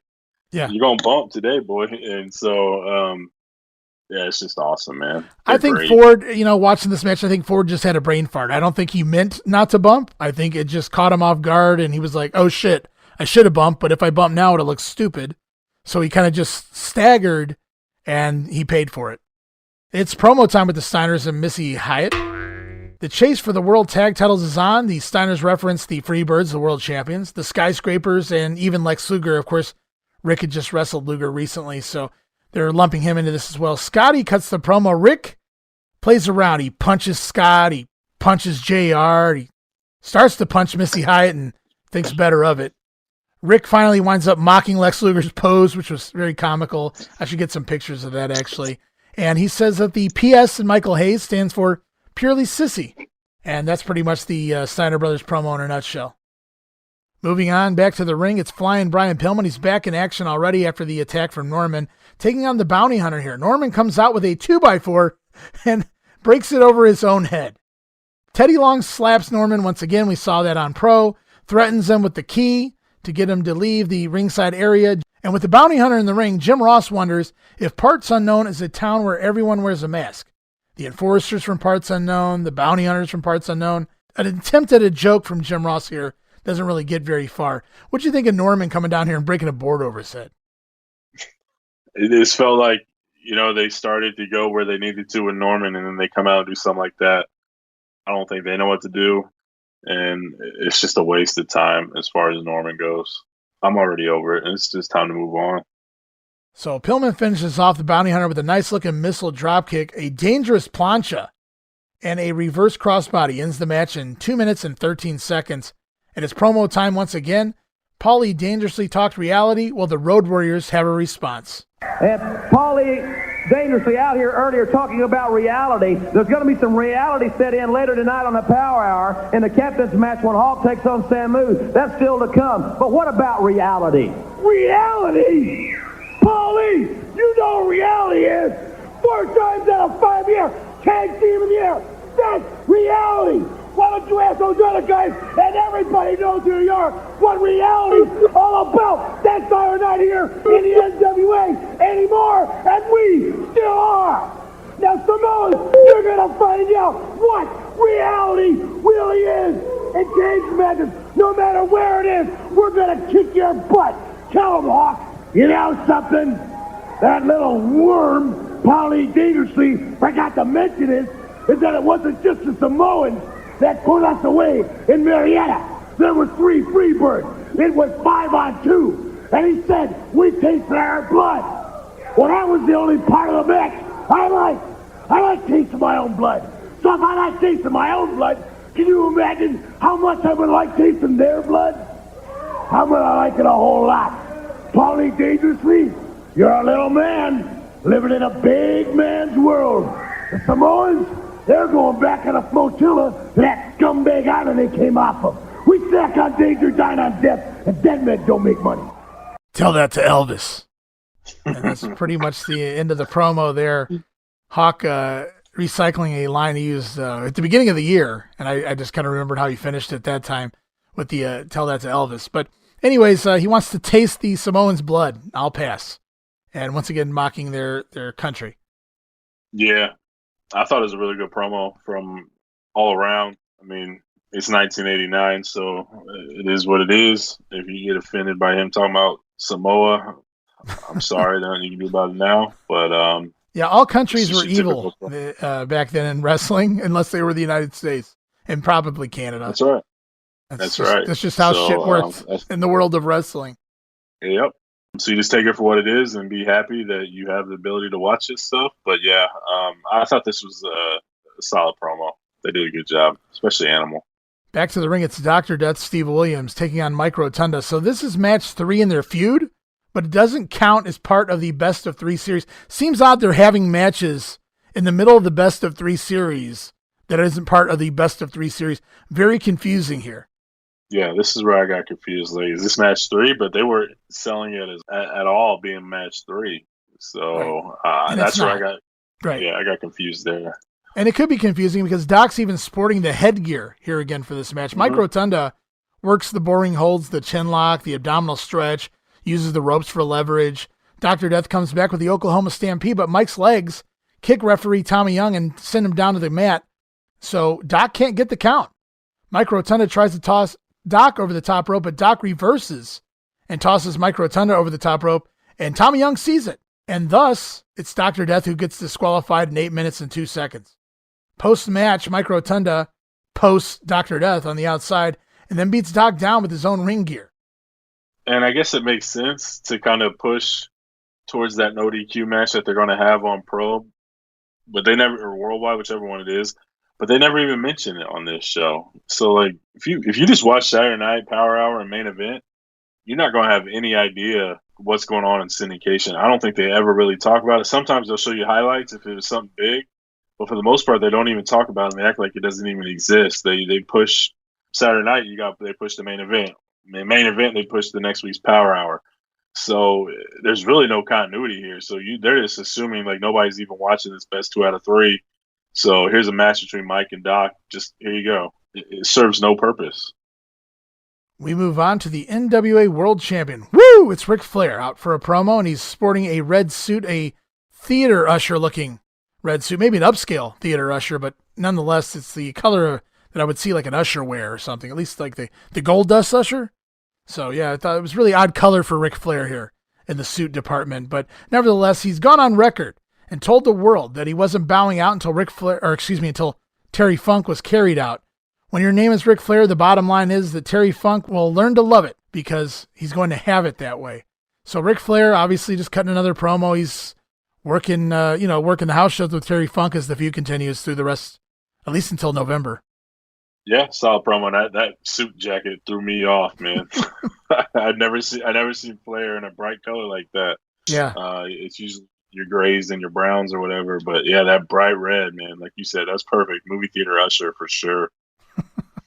And we close the show. What an odd way to close the show too. Ranger Ross randomly gets a squash match here over Keith Steinberg. It's like they had time to fill. Jim Ross says he's not related to Ranger Ross, in case anybody wondered. Har JR.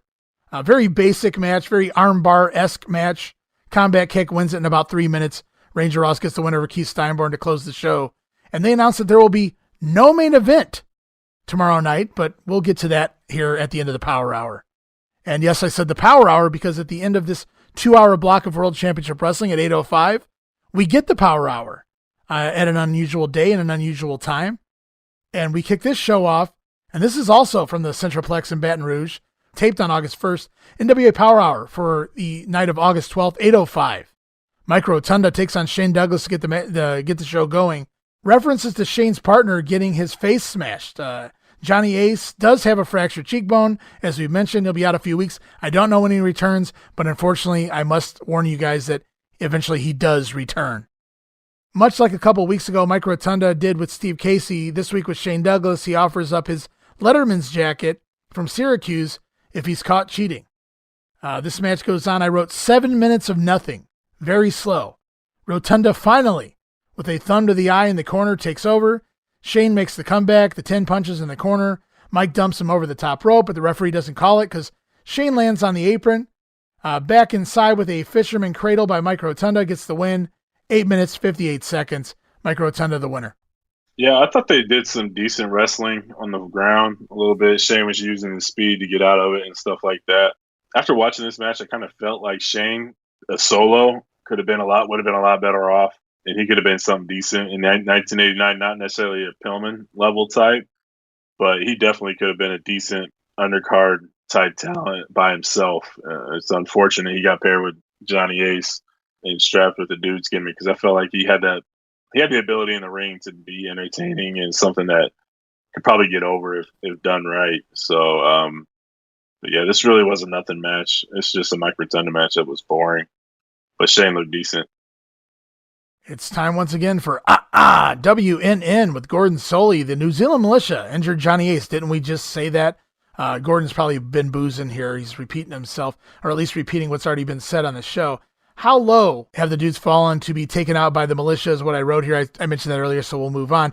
Eddie Gilbert, we learn, has challenged the Great Muta to a no DQ match, and that's upcoming. Why is the Iron Sheik with Ron Simmons? Gordon Soley's known Ron Simmons forever because Soley, obviously, an announcer in Florida, Championship Wrestling in Florida, I should say. And Ron Simmons, the All-American down there in Florida State. So Gordon has seen known Ron Simmons forever, I guess since prior to wrestling. And then, of course, he called some of his early matches down there in Florida. So Gordon's selling that just like he did the Lex Luger stuff when he first came in. He fears Ron is now following the Sheik's philosophy in the ring and his theology and religion, which is apparently dangerous. Eric Embry, we learn, has won the WCCW, the World Class, from PY Chuhai, which means eventually here, for anybody following, it's going to get a name change in the upcoming days to the USWA because Jerry Jarrett's already bought it out. We have a look at the NWA Top 10. We learn that there's trouble between the SST and Paulie Dangerously. Gordon Soley puts over the Samoans, says he doesn't trust Paulie, and there's no WWF, no territories outside of that quick mention of World Class this week. Looks like we're losing the charm of the WNN. What made it different? Yeah, I'm with you, man. I remember when I first told you, I was like, "Holy shit!" He talked about WWF on this. The first time Power Hour debuted, he was on there. He talked about WWF and pretty much everywhere else. And now, I don't know how many episodes are in as far as the Power Hour goes. 2 months? Didn't that start in June? So yeah, we got June and July. Actually, 1 month really, because it started at the end of June. So about 5 or 6 episodes, and it's already putting the kibosh on him talking about that stuff. It feels like, and that was the charm and the uniqueness of the news network. But for some reason, we still have Funk's Grill, which is terrible. So yeah, they give Terry nothing to work with there, and he's not doing himself any favors. He's not really taking it seriously, and really he shouldn't be. No. We move on with this show, though. It's the Great Muta taking on Eddie Gilbert, and he's got Missy Hyatt with him, and oh my, absolutely the best outfit to date. Missy Hyatt my here. Goodness. This is a no disqualification match. Anything goes. Jim Ross even puts over Missy's cups, and he wasn't kidding in this black dress here. There's pictures on Twitter, people, at Wrestling Grenade. Go check them out. This is the angle I was talking about earlier at the top of the show. This is the second time that the Great Muta Missy Hyatt. This time she is helped up onto the apron by Eddie Gilbert, as usual. And Muta runs over and grabs her by the hair, yanks her back, and just spews mist right into her face. And she goes down like a ton of bricks, rolls off the apron, starts screaming for Eddie. My only issue here is Eddie Gilbert never rushes to her aid, never even comes to check over on her, ever. She's finally checked on and carried away by the Steiner brothers as Eddie goes after Muta instead of checking on his woman. Seemed a little weird to me. Like, I'm not saying he shouldn't have went after Muta because that's the story you're trying to tell, but shouldn't he have at least went over and checked on her before he attacked Muta? Yeah, I mean, you feel like you at least go over, look at her face and see the mist and be like, oh, that's it. You can get some real easy heat there, some fury. People are going to get into it a lot more. And you look at your woman, she's down. You look up at Muta, then you just go in and attack. And what a visual, your woman gets that, and then you just beat the shit out of him. So yeah, I think the better story here would have been, like you said, he comes over, he checks on Missy. The Steiners arrive at the same time. They say, don't worry, we got her. You go take care of him. It all makes sense. It's very easy to get into. Yeah. It's really odd here. As Eddie just beats her, and it's odd. You can hear Missy screaming Eddie off camera, and he's not even paying attention because he's so engulfed in beating the shit out of Muta here all around ringside. So I thought that was a little off, but maybe I'm nitpicking. I don't really know. It just seemed, I just figured somebody like an Eddie Gilbert with the mind of Eddie Gilbert would have maybe incorporated basically what we were saying. I don't know if he just is checked out because again, the writing's on the wall for him too, but who knows?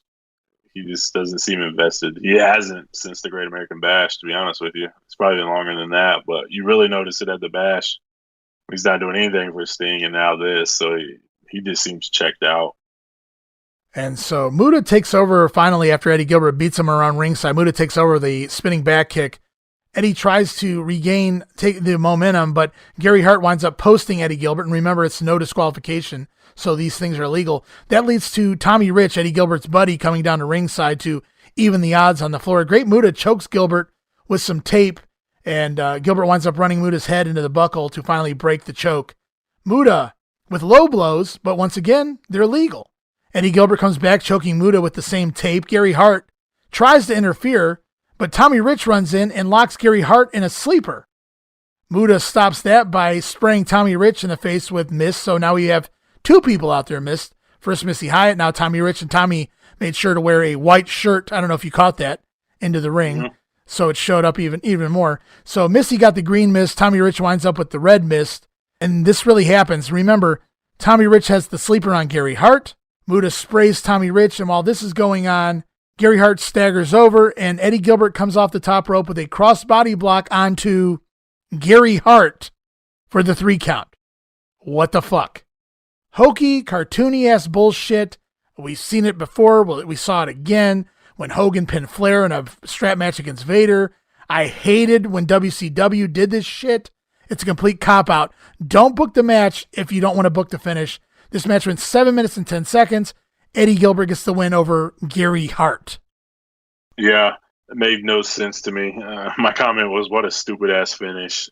That's the problem when you have a guy like Muta. It's no knock on him, but they're kind of painted into a corner. You want to keep him undefeated probably for that TV title run, but you also have this side story with Eddie Gilbert that you have going on. So what do? This isn't it.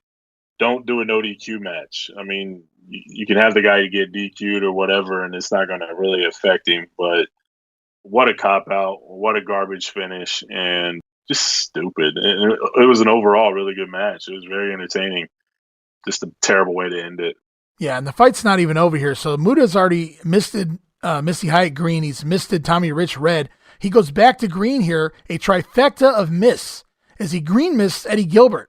So green, red, green. He should have saved this for Christmas. But Muta missed 3 people in a single match.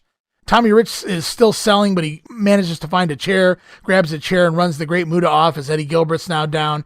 Not the most ideal match to blow off these two, but at least they gave them something if this winds up being the end. Yeah, and at least Tommy Rich still did a decent job of selling, even though he had to get out to get Muta off of Eddie. So he did better than Trent Knight selling that flame. And the major selling point post-match was that Muta is still undefeated. Once again, don't book it then. If you booked yourself into this hole or this corner and you don't want Eddie, you feel like Eddie should come out on top because of what's been happening to Missy Hyatt, it makes sense to me, but you don't want Muta to job, which he probably shouldn't at this point, and working the main events now. But I don't know, man. I feel like they booked themselves into a corner, and Gary Hart was how they booked themselves out of the corner. It didn't really work for me here. The finish, I thought the match was going good. I liked the pre-match stuff with Missy. I liked the post-match stuff here. It felt like we needed a real finish here between Gilbert and Muta. Yeah, I agree with you there. It's on to Funk's Grill, one of your favorite segments. They got the Steiner brothers here this week. So this is kind of fun because it's Rick Steiner playing around with Terry Funk. Terry's standing here in no shirt and a bow tie and a suit jacket and a cowboy hat. Funk says he has daughters. Rick wants to know their ages. I thought that was a little bit creepy. If Terry said if he had sons, he'd want them to be like Scott Steiner.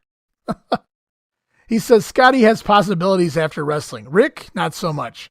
Rick wants to play with Funk's earring. Funk's had a big dangling earring there. Terry tries to trash Ric Flair, but Rick Steiner has fun with him instead. Scott calls Terry the George Burns of wrestling. For all you youngins who don't know who George Burns was, he was 100 years old forever.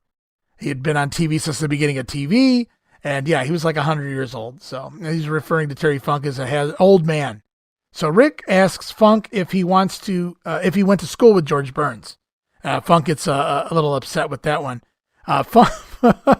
Funk teases Rick Steiner. He says, "Do you know Alex?" And of course, Rick Steiner knows Alex. Funk holds up his own fist and says, "This is Alex's little brother, Knuckles." And and he starts talking with the hand. And Rick does it back with his hand. Absolutely ridiculous. Oh, God. Rick Steiner offers Terry Funk some skull, and Terry takes it. Starts chewing it right there in the promo. Terry thinks that he and Rick Steiner should team up. Rick says he has $20 to his name. Funk says that they can at least have some fun with that. Just $20. Rick Steiner's poor, of course. I would throw in a Robin Green joke here, but we haven't really gotten to the dates yet. At least not in this world. Who knows what the hell WCW's doing? But Terry Funk trying to take advantage of a young, impressionable Rick Steiner and his money, his financial situation here. By the way of a wrestling segment, this had zero purpose. But at least it was so stupid, it was entertaining as far as TV goes. Yeah, I guess. I mean, Rick Steiner made it. Yeah, Funk asked if he could manage his money and be partners, and Rick says he only has $10 to $20, and that's for his future. He doesn't want to spend it all. Yeah, it did nothing. I was just waiting for the punchline, and it never came. It just kind of, most of these just end abruptly. Like, he's in the middle of something, and then it just stops, and like, all right, we're done.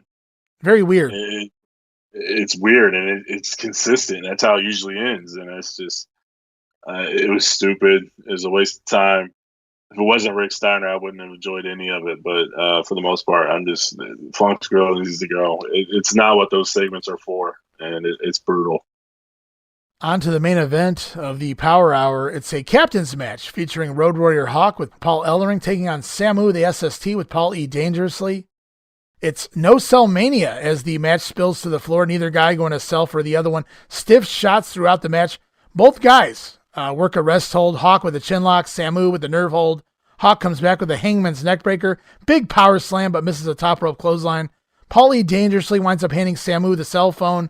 Ellering distracts Samu so that Hawk can take the phone away. The referee is busy with Paul E., and so Hawk, now with the phone, nails Samu and gets the win in 9 minutes and 10 seconds. And after the contest, Samu argues with Dangerously about the loss. Dangerously's pissed off that Samu lost. Samu's pissed off somehow that Dangerously got the phone into play to begin with. And Samu winds up destroying the cell phone himself, slamming it, ripping it up, throwing it on the mat, and leaving the ring alone, leaving Paulie Dangerously staying alone in the ring.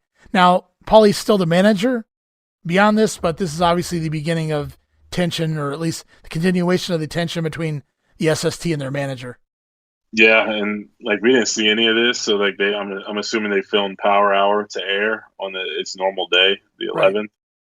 Because on the Pro and Worldwide shows, on the syndication anyway, like Pedicino and Soli were talking about the SST splitting up with Paulie, so it's a little out of line because they moved Power Hour to Saturday this week. Yeah, this is what they were talking about. So at least we've seen it and know what the heck's going on. Right. Pretty solid match. Yeah, and Paulie will stick with the Samoans at least for another month. And we close out the show. It's the Wrestler of the Week. It's the Fabulous Freebirds. You know, Cornette and Jim Ross have already asked who's picking Wrestler of the Week. Now I'm asking who's picking Wrestler of the Freebirds. I mean, really? Cornette says if it's Joe Pedicino, he will expose that Joe is the illegitimate twin brother of Roseanne Barr.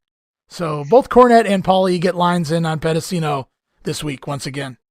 I marked at that one too. That was funny.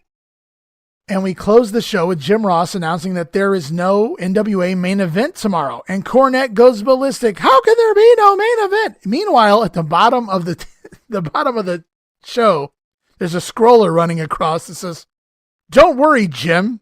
TBS has agreed for a special episode tomorrow after all, because it's NWA and these are things they do." So the entire night on World Championship Wrestling and the Power Hour, they've been selling there's no main event tomorrow. And at the very, very end of the show, they run a scroller that says, "Yes, there is." That's like NWA in a nutshell right there. It really is. You can't tell me you just found out at the last yes. minute of a 3-hour wrestling block that you got an hour on Sunday. No, absolutely There's no not. way. Right. You knew this at the beginning. You knew this on Saturday. You should have been rolling that scroller all night. Every third segment on a 2-hour show. You should have had that scroller. Yeah, and it's a very basic show. It was a last minute. I'm not saying it was last minute. If they had it on the scroller, they could have scrolled the entire episode. There's no doubt about that. It's not like that was added as the show was airing. So you hit the nail on the head right there. It was a last minute decision in general because it really was initially canceled, I believe, for a Braves game or something along those lines. And at the last moment, they decided they could air it. And it does wind up airing, but they had nothing taped for it because they'd planned in advance for a few weeks that there would be no main event. So what do? It's more of a best of episode. And this is where you got confused again because I don't think you realized that as the show got going. And you were like, I'm pretty sure that we already saw this before. And that's when I was explaining to you, yeah, we did. It's very much a best of show. They were not planned or ready for this show, so they just slapped them things together. I honestly thought they did a pretty good job based on the time and what they were given here. So it's a special unplanned episode. They made the best of it. They re-aired the steel cage match with Jimmy Garvin and Terry Gordy versus the Road Warriors, the match where the SST wind up running in the Marietta Massacre match from the Power Hour from a month ago. That's how we kick off the show. The Dynamic Dudes versus the New Zealand Militias from Pro. Once again, this is the match where Johnny Ace gets his cheekbone injured. That clip is aired. We see a match that hasn't taken place yet, but is going to take place next week on Pro. But I'm thinking that they meant to air match number 2 of the 3-match series for Pro here between Rotunda and Dr. Death as part of this episode of the main event here for August 13th. But instead, they wind up airing next week's match between Doc and Rotunda instead. So we see the culmination of the 3-match series here on the main event. If they didn't mean to give this away, oh Lord. Yeah. Well, if you remember a few weeks back when they had Mike Rotunda issue the open challenge to Doc, and instead of Doc responding and accepting the challenge, it was Doc already announcing the outcome of their first match, which hadn't aired yet. So it's very likely that once again they've made another mistake here. I'm shocked. I'm so sure. Oh man. And so we kick off match number 3, and remember it was a scientific challenge, and now it's turned into a no holds barred, no DQ match, based on what Rotunda asked for at the end of Pro here just yesterday. And Doc is out to bad to the bone, and we see a clip from the match number 1 where Doc gets DQ'd. So this is where we actually see how Doc got DQ'd in the first match. So this is the only way we saw it because we don't have the episode. And this is basically the rubber match between the two, even though I guess the Saturday night match didn't count. So whatever. And I like the idea that they had gone scientific in the prior 2 matches. So this being no DQ, the very first thing they do is begin to throw down and trade punches right out of the gate. I thought that was pretty cool. Rotunda whips Dr. Death into the ropes, and Doc goes plowing through the ropes all the way to the outside, runs through the guardrail on the outside. Fun spot by Dr. Death, Steel Williams. Williams hulks up Oklahoma Stampede right away in the match, but he doesn't cover. And that's always a no-no. When you hit your finisher and don't make the cover, Dr. Death may pay for it. Let's see if he does. Doc charges for a tackle. Rotunda pulls Tommy Young in the way instead. Another Oklahoma Stampede, but Tommy Young is down. And in comes Teddy Long, which I thought was just odd. He just happened to be hanging around. Teddy Long rushes in, the former referee, now manager, and counts 1, 2, 3, and Dr. Death thinks he wins the match until he turns around and realizes it was Teddy Long who made the count as Teddy Long sheepishly sneaks away on his tippy toes in cartoon fashion, only to be caught by Dr. Death. And as Dr. Death realizes what's happened, he goes after Teddy Long, but Rotunda with a knee in the back from behind and a roll-up as Tommy Young comes to and counts to 3, and Mike Rotunda gets the win. Match went 7 minutes. Mike Rotunda wins the best of 7 best of 3 series. Should have been a best of 7 the way they showed these matches.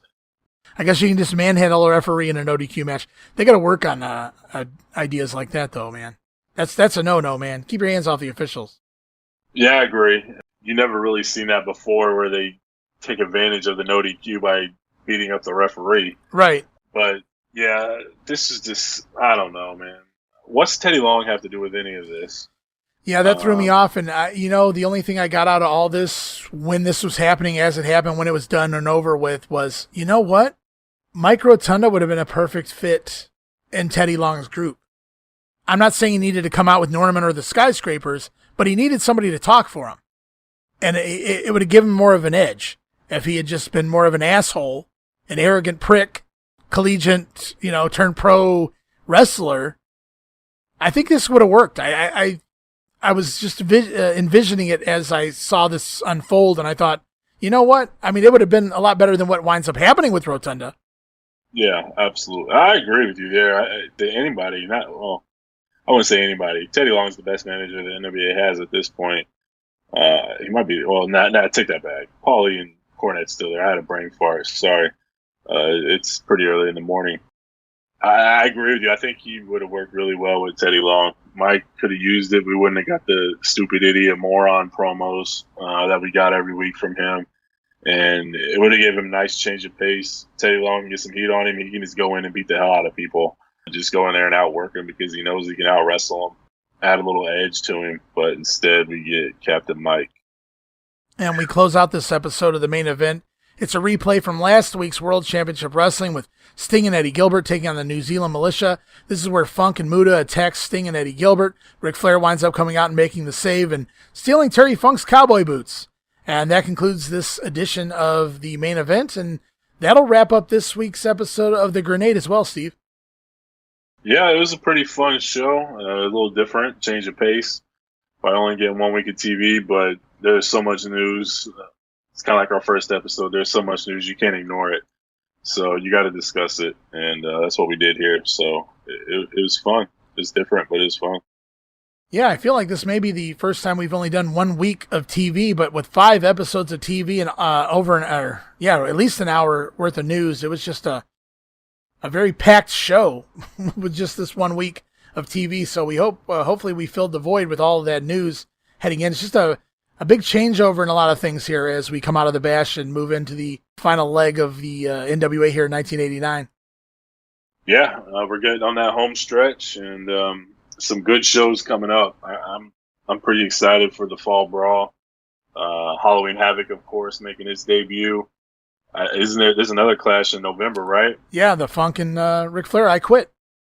Yeah, that's the New York Knockout, pretty sure. So, yeah, and then we got Starrcade, of course. So there's a lot coming up that I'm excited for. I can't wait to kind of put a bow on it and see how it ends. I mean, obviously it's wrestling. It never ends. It just continues into next year, but I'm interested to see how it finishes up here. Yeah, so on next week's episode, just to give you guys a little precursor to what to expect, the August 19th weekend, the episode of World Championship Wrestling that was scheduled to air doesn't make air. They actually accidentally replay an episode of WCW from 3 weeks prior. And that's just one of the issues that we find over the next couple of weeks of the NWA television. And it said that they didn't find the right tape, the right tape they meant to air for at least another hour and a half after the show ended. So they were unable to replace it at any point in the actual episode. And in case anybody's wondering, why didn't they change it when they realized, that they were playing the wrong episode? So they just went ahead and played an old episode.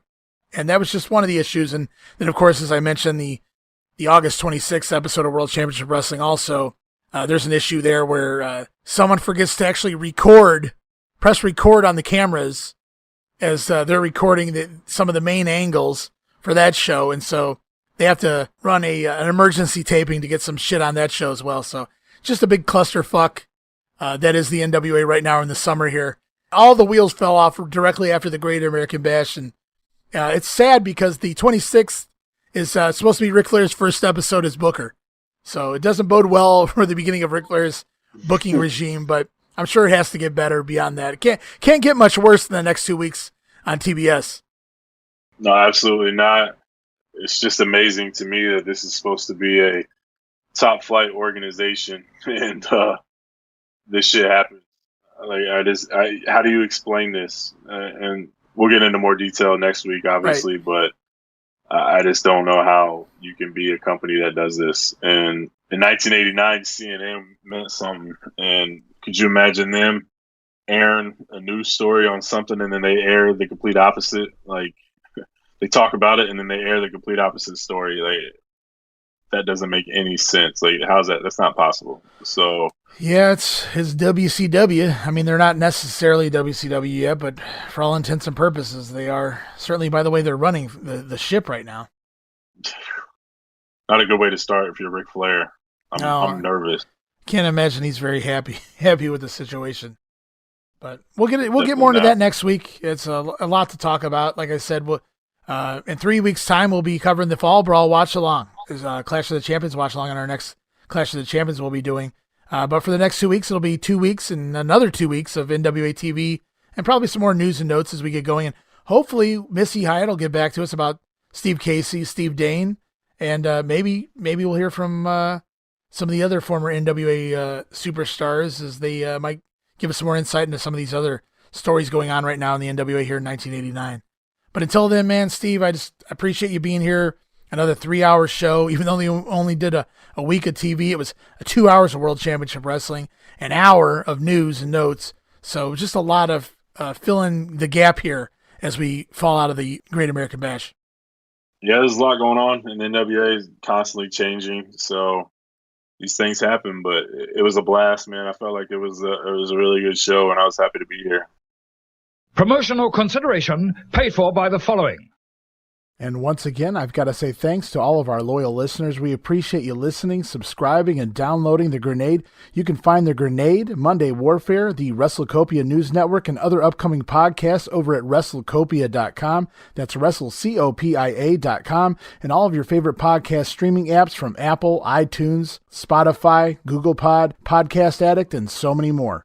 Remember to follow The Grenade on Twitter at Rasslin Grenade. That's at RASSLIN Grenade.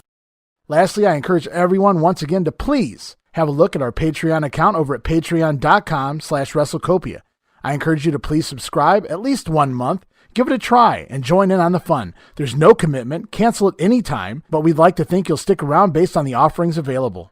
It's 14 tiers of goodies over there, and it all starts as low as $1, a $1 tier. We've really been pumping out a series of watch-alongs ranging from the WWF Coliseum video series to random pay-per-views, including 1995 pay-per-views that make a great complimentary piece to the Monday Warfare podcast. Also on Patreon, our Power Hour podcast is now up and running, where we review the current product, recent pay-per-views, and discuss a variety of topics from every era. It's unfiltered, uncensored, and nothing is off-limits on the Power Hour podcast.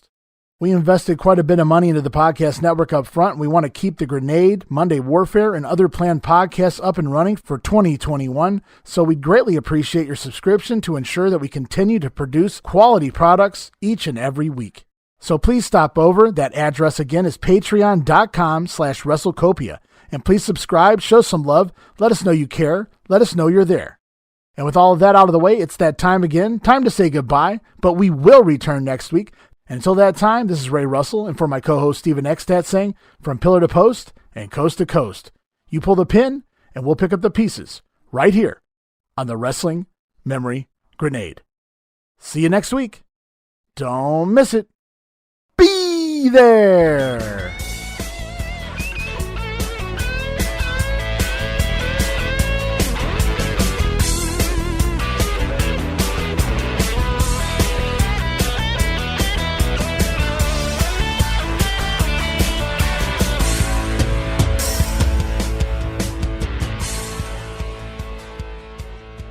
How did Chick teach you how to do the medicine, Bubba?